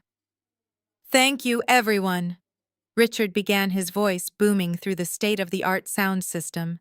His tone was rich, resonant, and dripping with practiced sincerity. "Thank you all for gathering here tonight to celebrate my 65th birthday. Looking out at this room, seeing so many cherished friends, esteemed colleagues, and beloved relatives, I am reminded of what truly matters in this world. It is not the wealth we accumulate or the businesses we build. It is family. Family is the only legacy that endures." A warm collective sigh rippled through the audience. I stood near the back, my expression completely neutral, analyzing his performance. It was a masterful display of manipulation. He was setting the stage, priming the audience to view him as a generous, forgiving father who only wanted peace. We all know that families can be complicated. Richard continued, his voice softening into a register of mock vulnerability. We have our disagreements. We experience rifts. Sometimes the younger generation needs to venture out on their own, to stumble to learn hard lessons. But the beauty of a strong family is that the door is always open for a return. We always welcome our own back into the fold with open arms and complete forgiveness. He paused for dramatic effect. Diane reached out and placed a comforting hand on his shoulder. The crowd was utterly captivated, eating from the palm of his hand. They were witnessing a staged emotional redemption arc entirely manufactured to mask a hostile corporate takeover. Tonight is not just about celebrating my birthday, Richard announced, his eyes scanning the crowd until they locked directly onto me. The spotlight swung wildly across the room, illuminating my emerald green gown, trapping me in a blinding circle of light. Hundreds of heads swiveled in my direction. Tonight is about healing. It is about bringing our family back together, stronger and more unified than ever before. My youngest daughter Natalie is here with us. A smattering of polite, encouraging applause broke out. I did not blink. I stared right back at him, feeling the immense crushing weight of the social pressure he was deploying. He was using the gaze of 200 high society elites to pin me down. Natalie has spent the last few years working very hard on a little tech startup, Richard said, his tone dripping with profound condescension. We are proud of her independent spirit. But as any seasoned entrepreneur knows, scaling a business requires experienced leadership, solid financial backing, and the unwavering support of a legacy portfolio. It requires family. That is why I am absolutely thrilled to announce the ultimate birthday gift, a decision that Natalie and I have reached together to secure her future. My jaw locked tight. Here it comes, the ultimate trap. Tonight, Richard proclaimed, raising his voice to a triumphant crescendo, Natalie has graciously agreed to merge her startup directly into our newly formed family trust portfolio. The ballroom erupted into cheers.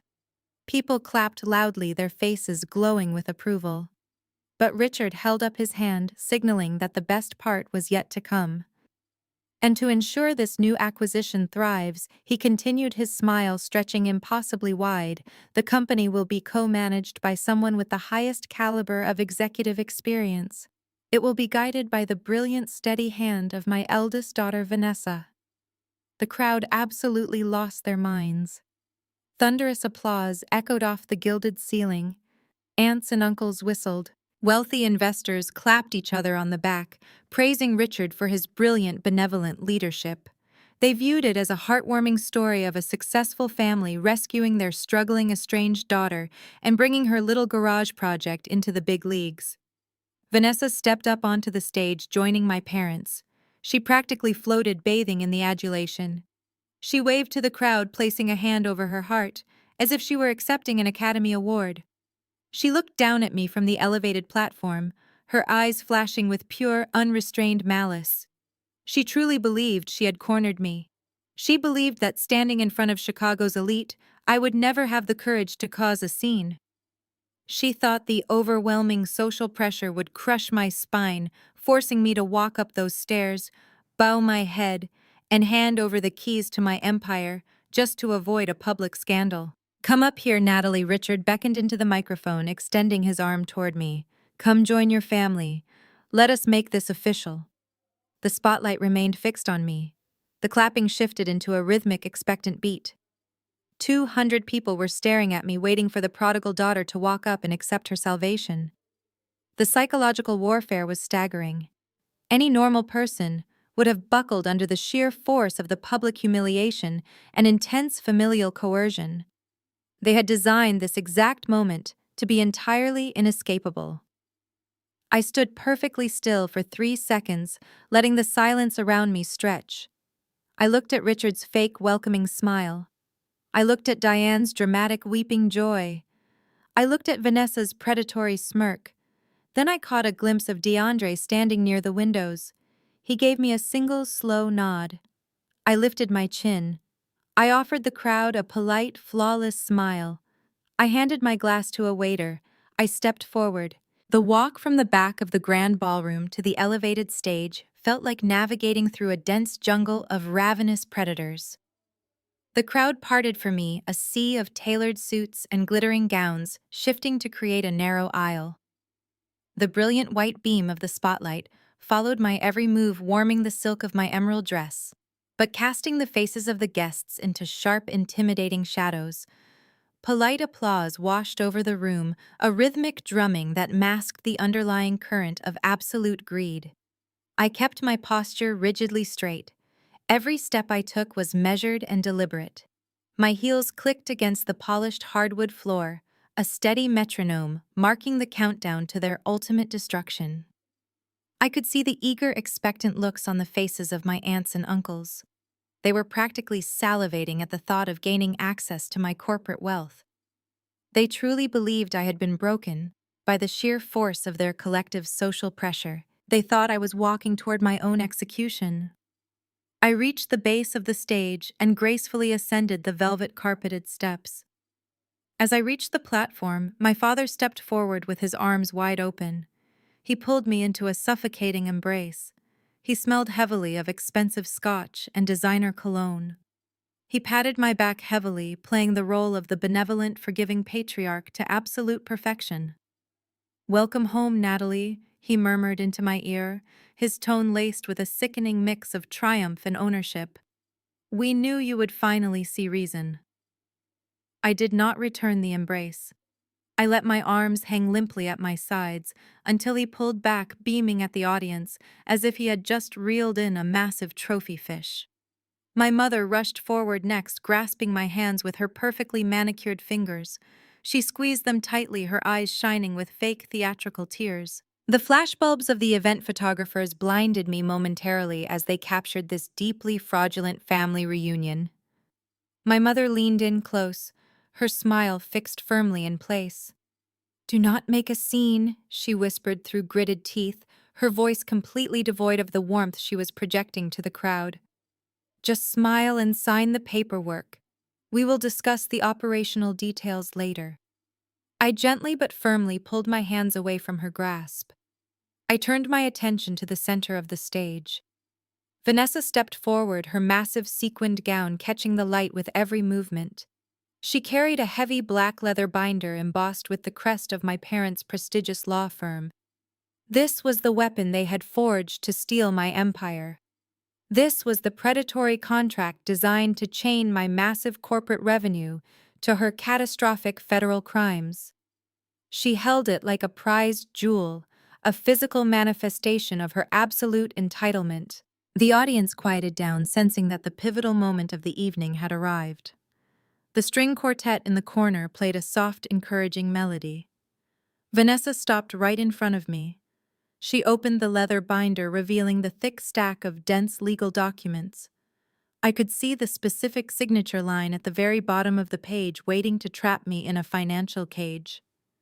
Vanessa reached into the pocket of her gown and retrieved a heavy, solid gold fountain pen. She held it out to me, her manicured fingers gleaming under the stage lights. The smile on her face was a masterpiece of narcissistic satisfaction. To the hundreds of guests watching from the ballroom floor, she looked like a loving, supportive older sister welcoming her sibling into a lucrative partnership. But as she leaned forward, pressing her shoulder against mine, under the guise of an affectionate, sisterly embrace, her mask slipped just enough for me to see the pure venom underneath. She brought her lips directly to my ear. Her breath was hot, smelling faintly of champagne and desperate malice. "Sign it, little sister," she whispered, her voice a razor-sharp hiss that only I could hear. "Sign the contract right now, or I will ruin your company reputation so badly your investors will run for the hills. I will call Harrison Blake tomorrow morning and tell him you are completely unhinged. I will leak fake internal documents to the press. I will make sure your venture capital funding turns to ash. You are going to pay my debts, Natalie. You are going to save my house, and you are going to give me that executive salary. You owe me this. You owe this family. Now take the pen and sign your name." She pulled back, restoring her bright television-ready smile for the audience. She pushed the gold pen toward my chest, waiting for me to submit. The entire ballroom held its collective breath. I could feel the intense, heavy gaze of 200 high society elites bearing down on my shoulders. They were expecting a heartwarming family reconciliation. They were expecting a tearful speech about unity, forgiveness, and shared success. My father stood to my left, nodding encouragingly. My mother stood to my right, her eyes locked onto the gold pen. The trap had been perfectly executed. The jaws of the steel snare were resting right against my neck. All I had to do was lower my head and accept my fate. I looked down at the gold pen resting in Vanessa's outstretched hand. I looked at the predatory contract lying open in the leather binder. I looked out at the sea of expectant faces waiting for my surrender. The silence stretched on, building into a thick, palpable tension that crackled through the grand ballroom. I stood perfectly still, letting them savor their final seconds of imaginary victory. I knew they thought they had won. They thought I was weak. I was not weak at all. Not weak. I took a very slow, deep breath, mentally preparing myself to completely shatter their entire fake reality into tiny, jagged, and totally irreparable pieces. I did not scream. I did not throw a tantrum. Instead, I let a slow, perfectly calm smile spread across my face. It was the kind of smile that predators wear right before they strike. I looked at Vanessa, maintaining absolute, unwavering eye contact. Her smug expression faltered for a fraction of a second, a tiny flicker of uncertainty crossing her meticulously contoured features. She pushed the gold fountain pen a millimeter closer to my hand, silently urging me to surrender to her delusion. I reached out my right hand, but I did not take the gold pen. I bypassed her outstretched fingers and grabbed the heavy leather binder containing the family trust restructuring agreement. I pulled it firmly out of her grasp. Vanessa blinked, her hand left, hovering in the empty air. A murmur of confusion rippled through the front rows of the audience.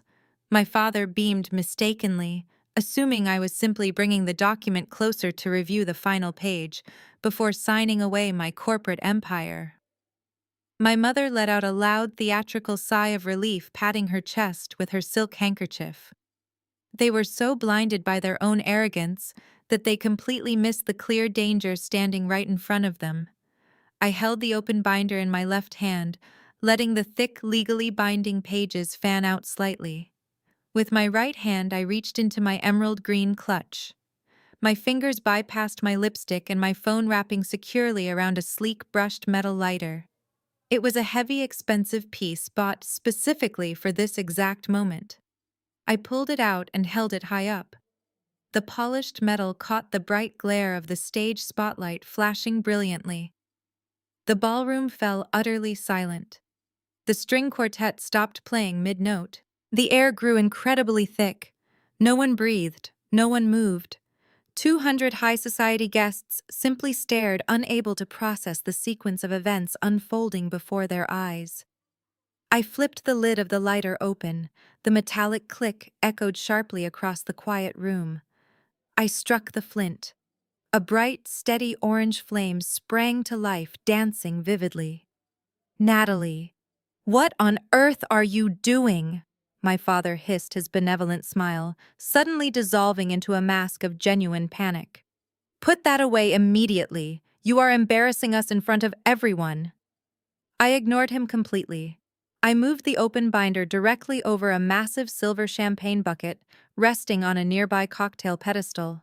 The bucket was filled with melting ice and empty bottles of expensive vintage champagne. I held the flame directly to the bottom corner of the thick legal contract. The heavy parchment caught fire instantly. A bright yellow flame licked up the side of the document, rapidly devouring the convoluted legal jargon and the predatory guarantor clauses. The fire spread fiercely, illuminating my face with a warm, destructive glow. I stood there on the elevated stage, wearing my emerald gown, holding the burning contract like a torch of absolute rebellion against my toxic family. The crowd gasped in unified, visceral horror. A collective shockwave rolled through the vast ballroom. Wealthy investors dropped their crystal glasses. Aunts and uncles covered their mouths with trembling hands. My mother let out a piercing shriek, lunging forward as if she could somehow extinguish the flames with her bare hands. My father grabbed her arm, pulling her back violently, his face turning an alarming shade of deep purple. "Are you completely insane?" Vanessa screamed, her voice cracking with sheer unadulterated terror. "That is a legally binding document. You are ruining everything. You are destroying our entire family."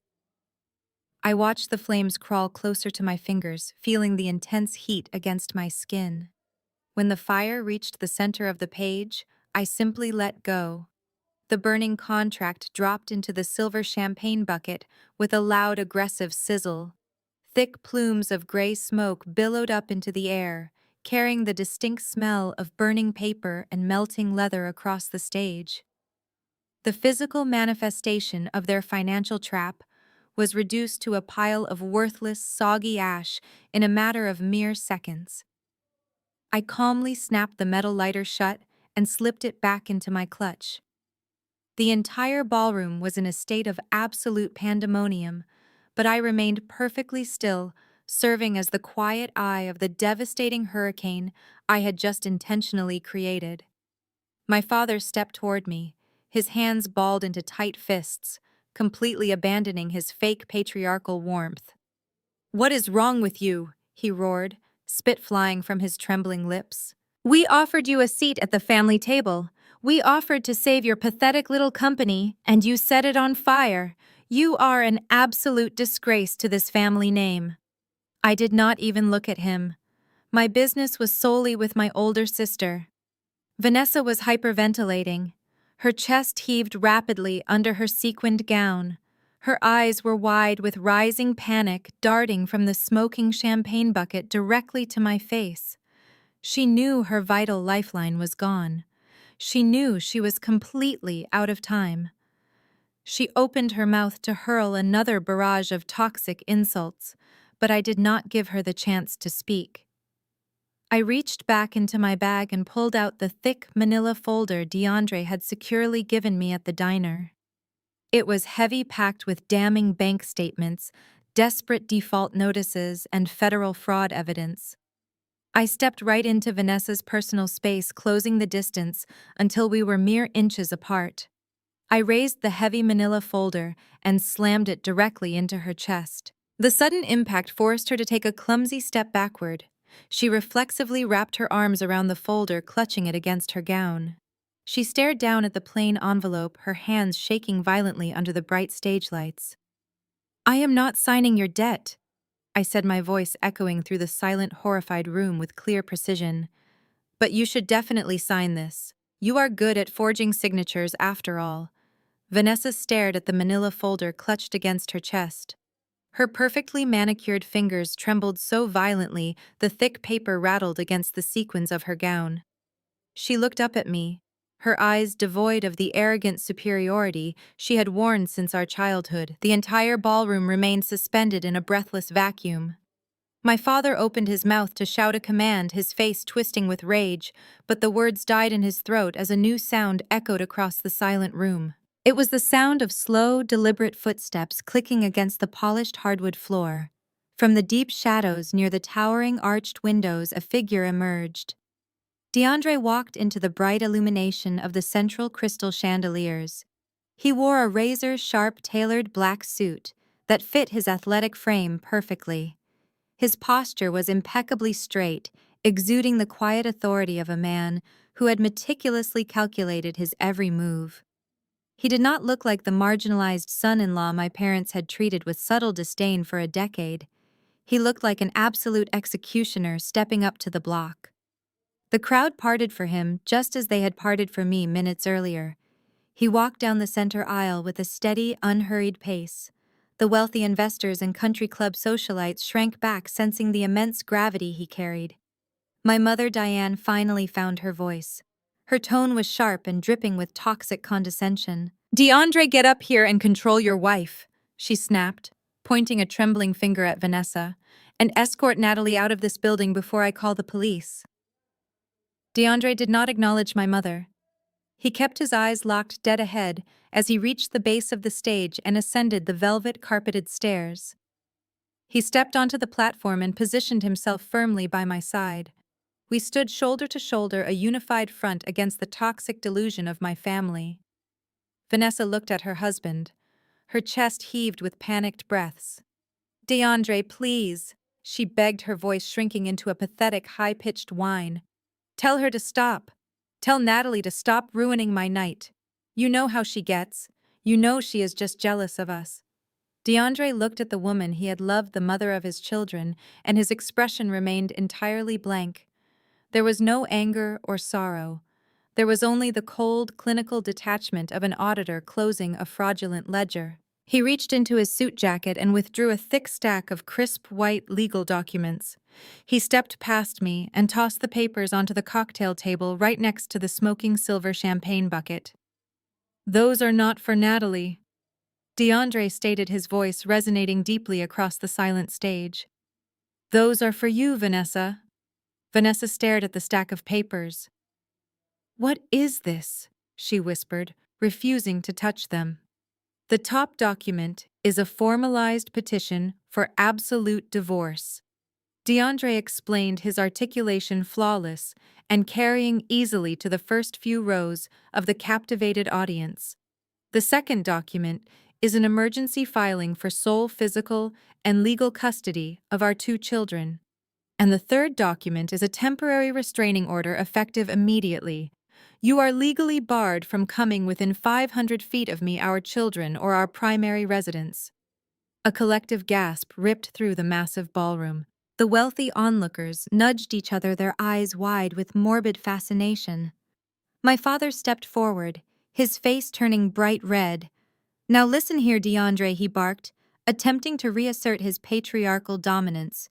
"You do not get to come into my birthday celebration and cause a public scene.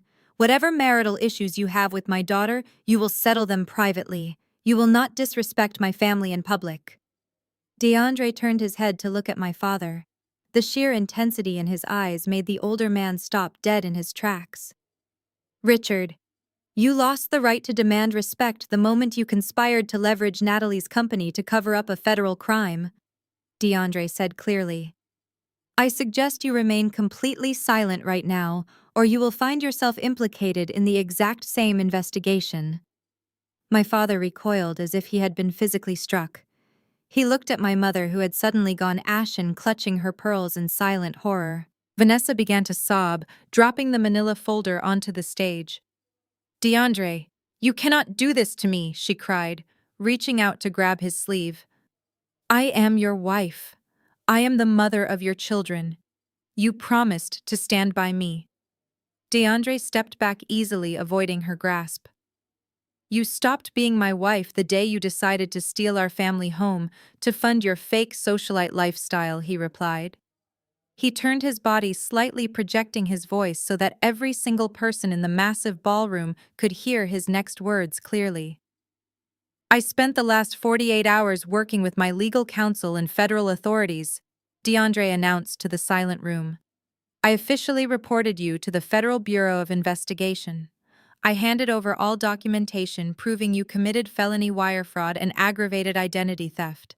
I provided the forged loan origination documents where you fabricated my signature to illegally extract $150,000 in a second mortgage. The federal agents already verified the digital signature mismatch with the bank compliance officers."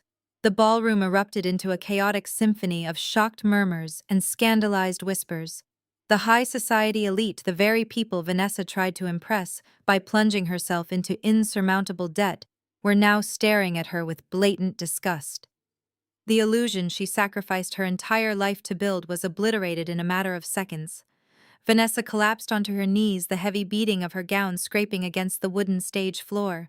She covered her face with her hands, sobbing hysterically. "No, no," she wailed. "You are lying. Tell them you are lying." "I do not lie," Vanessa, DeAndre said, looking down at her crumpled form with absolute finality. "The authorities are securing warrants for your electronic devices. To ensure you do not attempt to flee or hide any remaining stolen capital, the bank initiated an immediate financial freeze on every single asset associated with your name. He leaned down slightly, making sure his final sentence pierced directly through her hysterical sobbing and reached the ears of everyone watching. Your accounts were frozen by the bank at 5 p.m. today, Vanessa. He delivered the fatal blow. Your credit cards are declined. Your access is permanently revoked. It is over.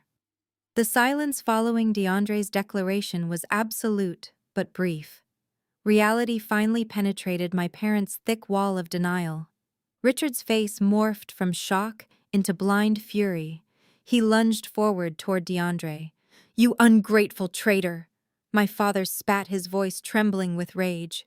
We accepted you into this family.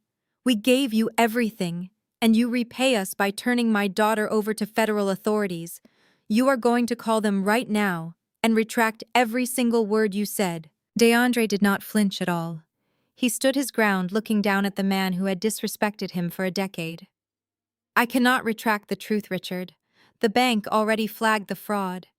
I merely provided the missing pieces to protect myself from being implicated in her federal crimes. Diane let out a piercing wail. She rushed past the smoking champagne bucket and grabbed my arm, her fingers digging painfully into my skin. Natalie, do something, she shrieked, her eyes wide with frantic desperation. You heard him. Your sister is going to be arrested. They will put her in a federal prison. You have millions sitting in your corporate accounts. Write a check right now. Pay off the bank. Pay whatever fines the authorities want. We will hire the best defense attorneys in Chicago. You have to fix this immediately. I calmly pried her fingers off my arm, stepping back. You are completely delusional, I stated, my voice echoing clearly. You cannot write a check to make felony identity theft disappear. The federal government does not accept settlements to ignore wire fraud. She broke the law. She forged her husband's signature. She stole equity from her own children. Richard spun around to face me directly, his face turning an alarming shade of crimson. Listen to me, Natalie. You will call your finance department and authorize a massive wire transfer to Vanessa's accounts right this second. We are not asking you. We are telling you.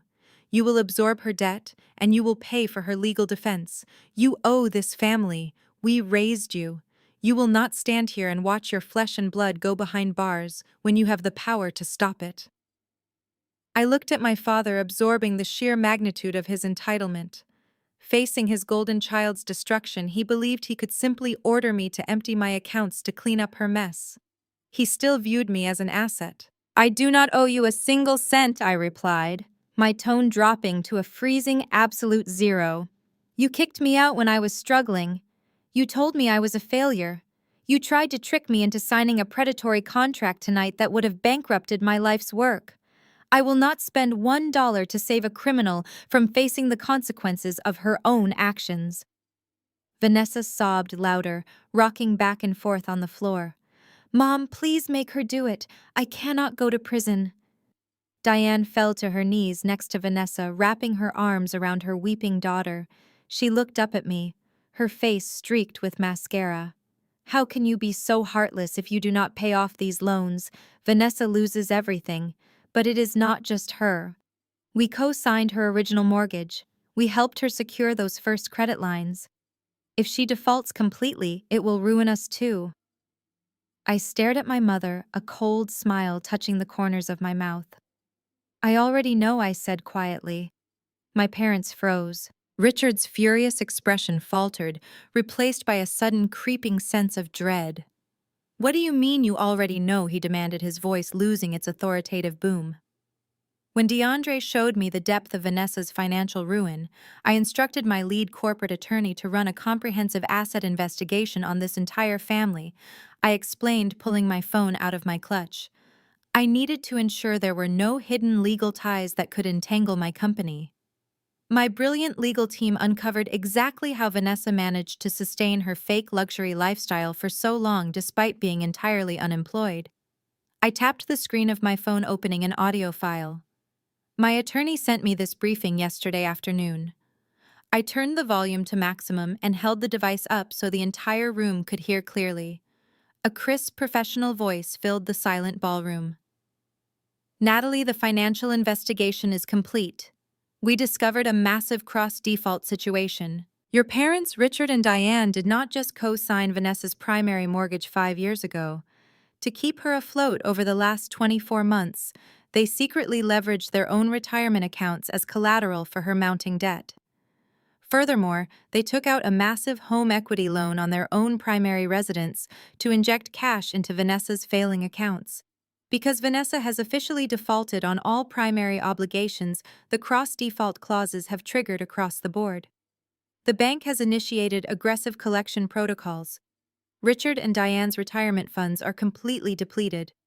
More importantly, the bank has officially filed immediate foreclosure papers on Richard and Diane's primary residence. The property will be seized next Tuesday.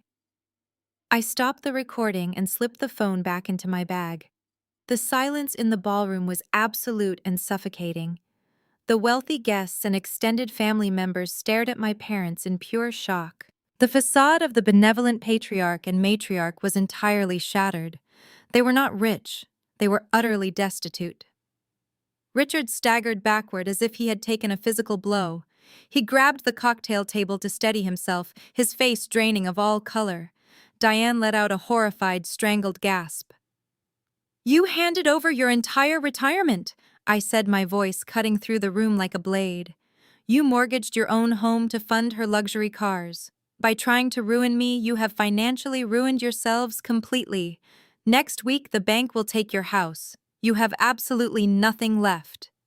The crushing reality slammed into my parents with the force of a freight train. Richard sagged against the high-top table, his pristine tuxedo suddenly looking like a borrowed suit on a hollow, broken man. The arrogant patriarch was completely gone. In his place stood an aging, destitute fraud who had gambled his entire livelihood on a daughter who viewed him as a blank check. He clutched his chest, struggling to pull oxygen into his lungs as the immense weight of impending homelessness settled over him. The audience, those 200 elite guests who had come to witness a heartwarming family reunion, recoiled in absolute horror. The murmurs shifted from shock to blatant disgust. I watched as prominent investors and wealthy country club members quietly set their champagne flutes down and began edging toward the exit.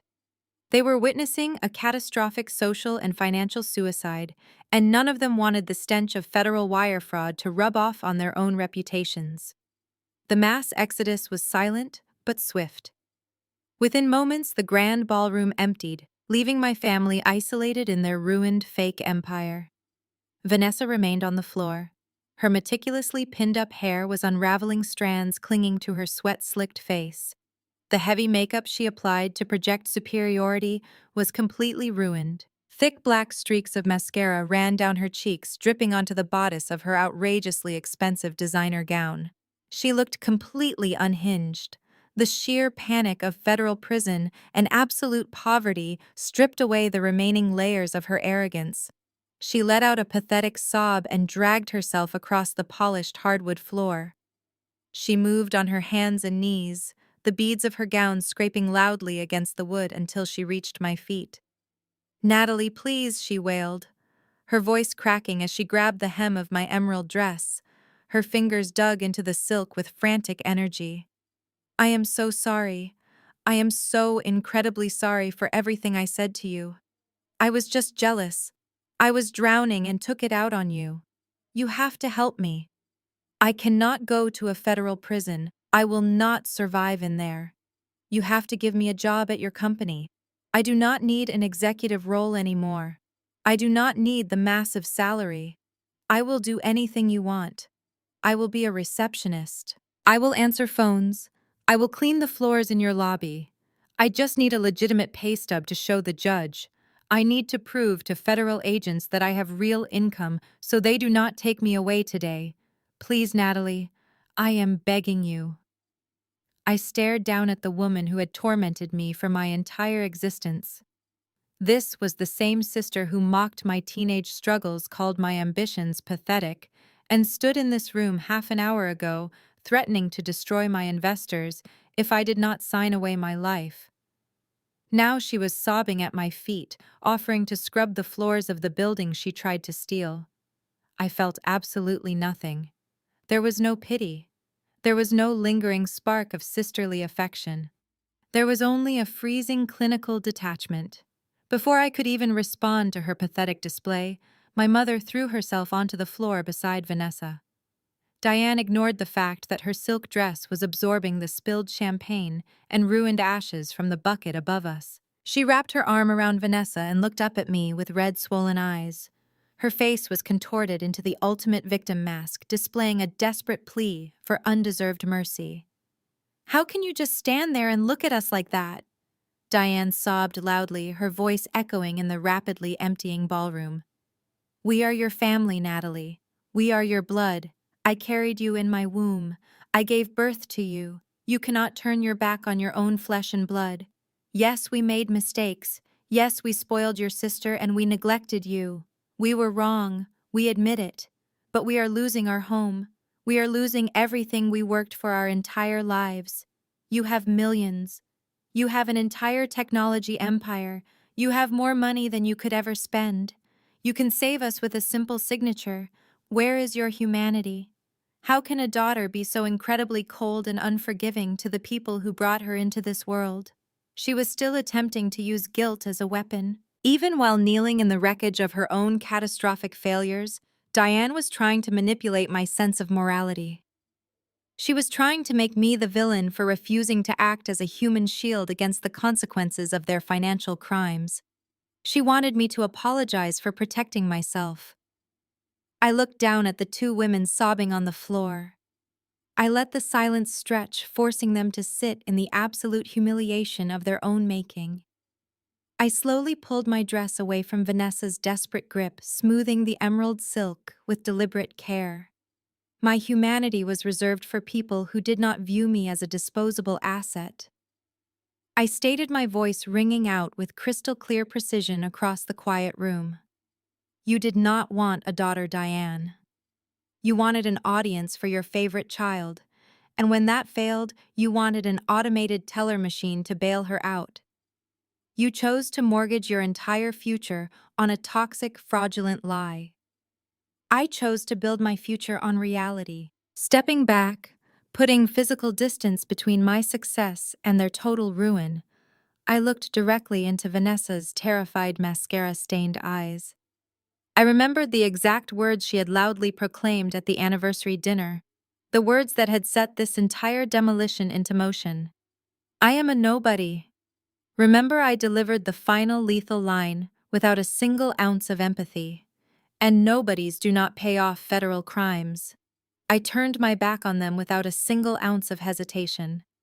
I walked down the center aisle, my heels clicking rhythmically against the hardwood floor. I did not listen to my mother screaming my name or my sister begging for salvation. I pushed open the heavy brass doors of the venue and stepped out into the freezing Chicago night air.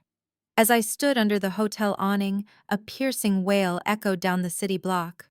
Two black sport utility vehicles and a marked police cruiser slammed to a halt directly in front of the venue entrance. The flashing lights illuminated the street in a chaotic strobe effect. Federal agents and local law enforcement officers poured out of the vehicles, moving swiftly. They bypassed me completely and stormed through the brass doors. I stood there for a moment, listening as the commotion inside reached a fever pitch. A few minutes later, they emerged. Vanessa was in handcuffs. Her designer gown was ruined, her face buried against her chest as the agents guided her toward the back of a waiting vehicle. She was sobbing uncontrollably, stripped of her armor. The doors slammed shut, enclosing her in the terrifying reality of her own actions. The vehicles sped away, carrying the architect of my misery to a federal cell. 3 months later, the early morning sunlight streamed through the floor-to-ceiling windows of my penthouse corner office. The view of the Chicago skyline was absolutely breathtaking, a grid of steel rising against the sky. I sat behind my sleek desk, sipping a cup of hot black coffee while reading a financial journal on my tablet. It detailed the success of my Series C funding round.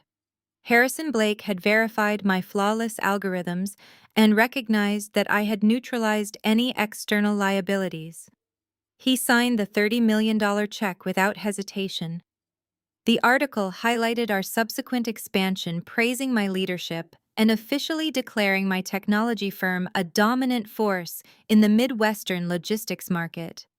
We had just achieved a record-breaking valuation. The company I built was now an undeniable industry titan. A soft knock sounded at the heavy oak door. "Come in," I called out, setting the tablet down. The door swung open and DeAndre walked into the room. The transformation in his appearance over the last 90 days was nothing short of remarkable. He carried himself with a renewed sense of profound confidence. He wore a sharp navy suit. DeAndre was no longer the marginalized, disrespected son-in-law suffering in silence.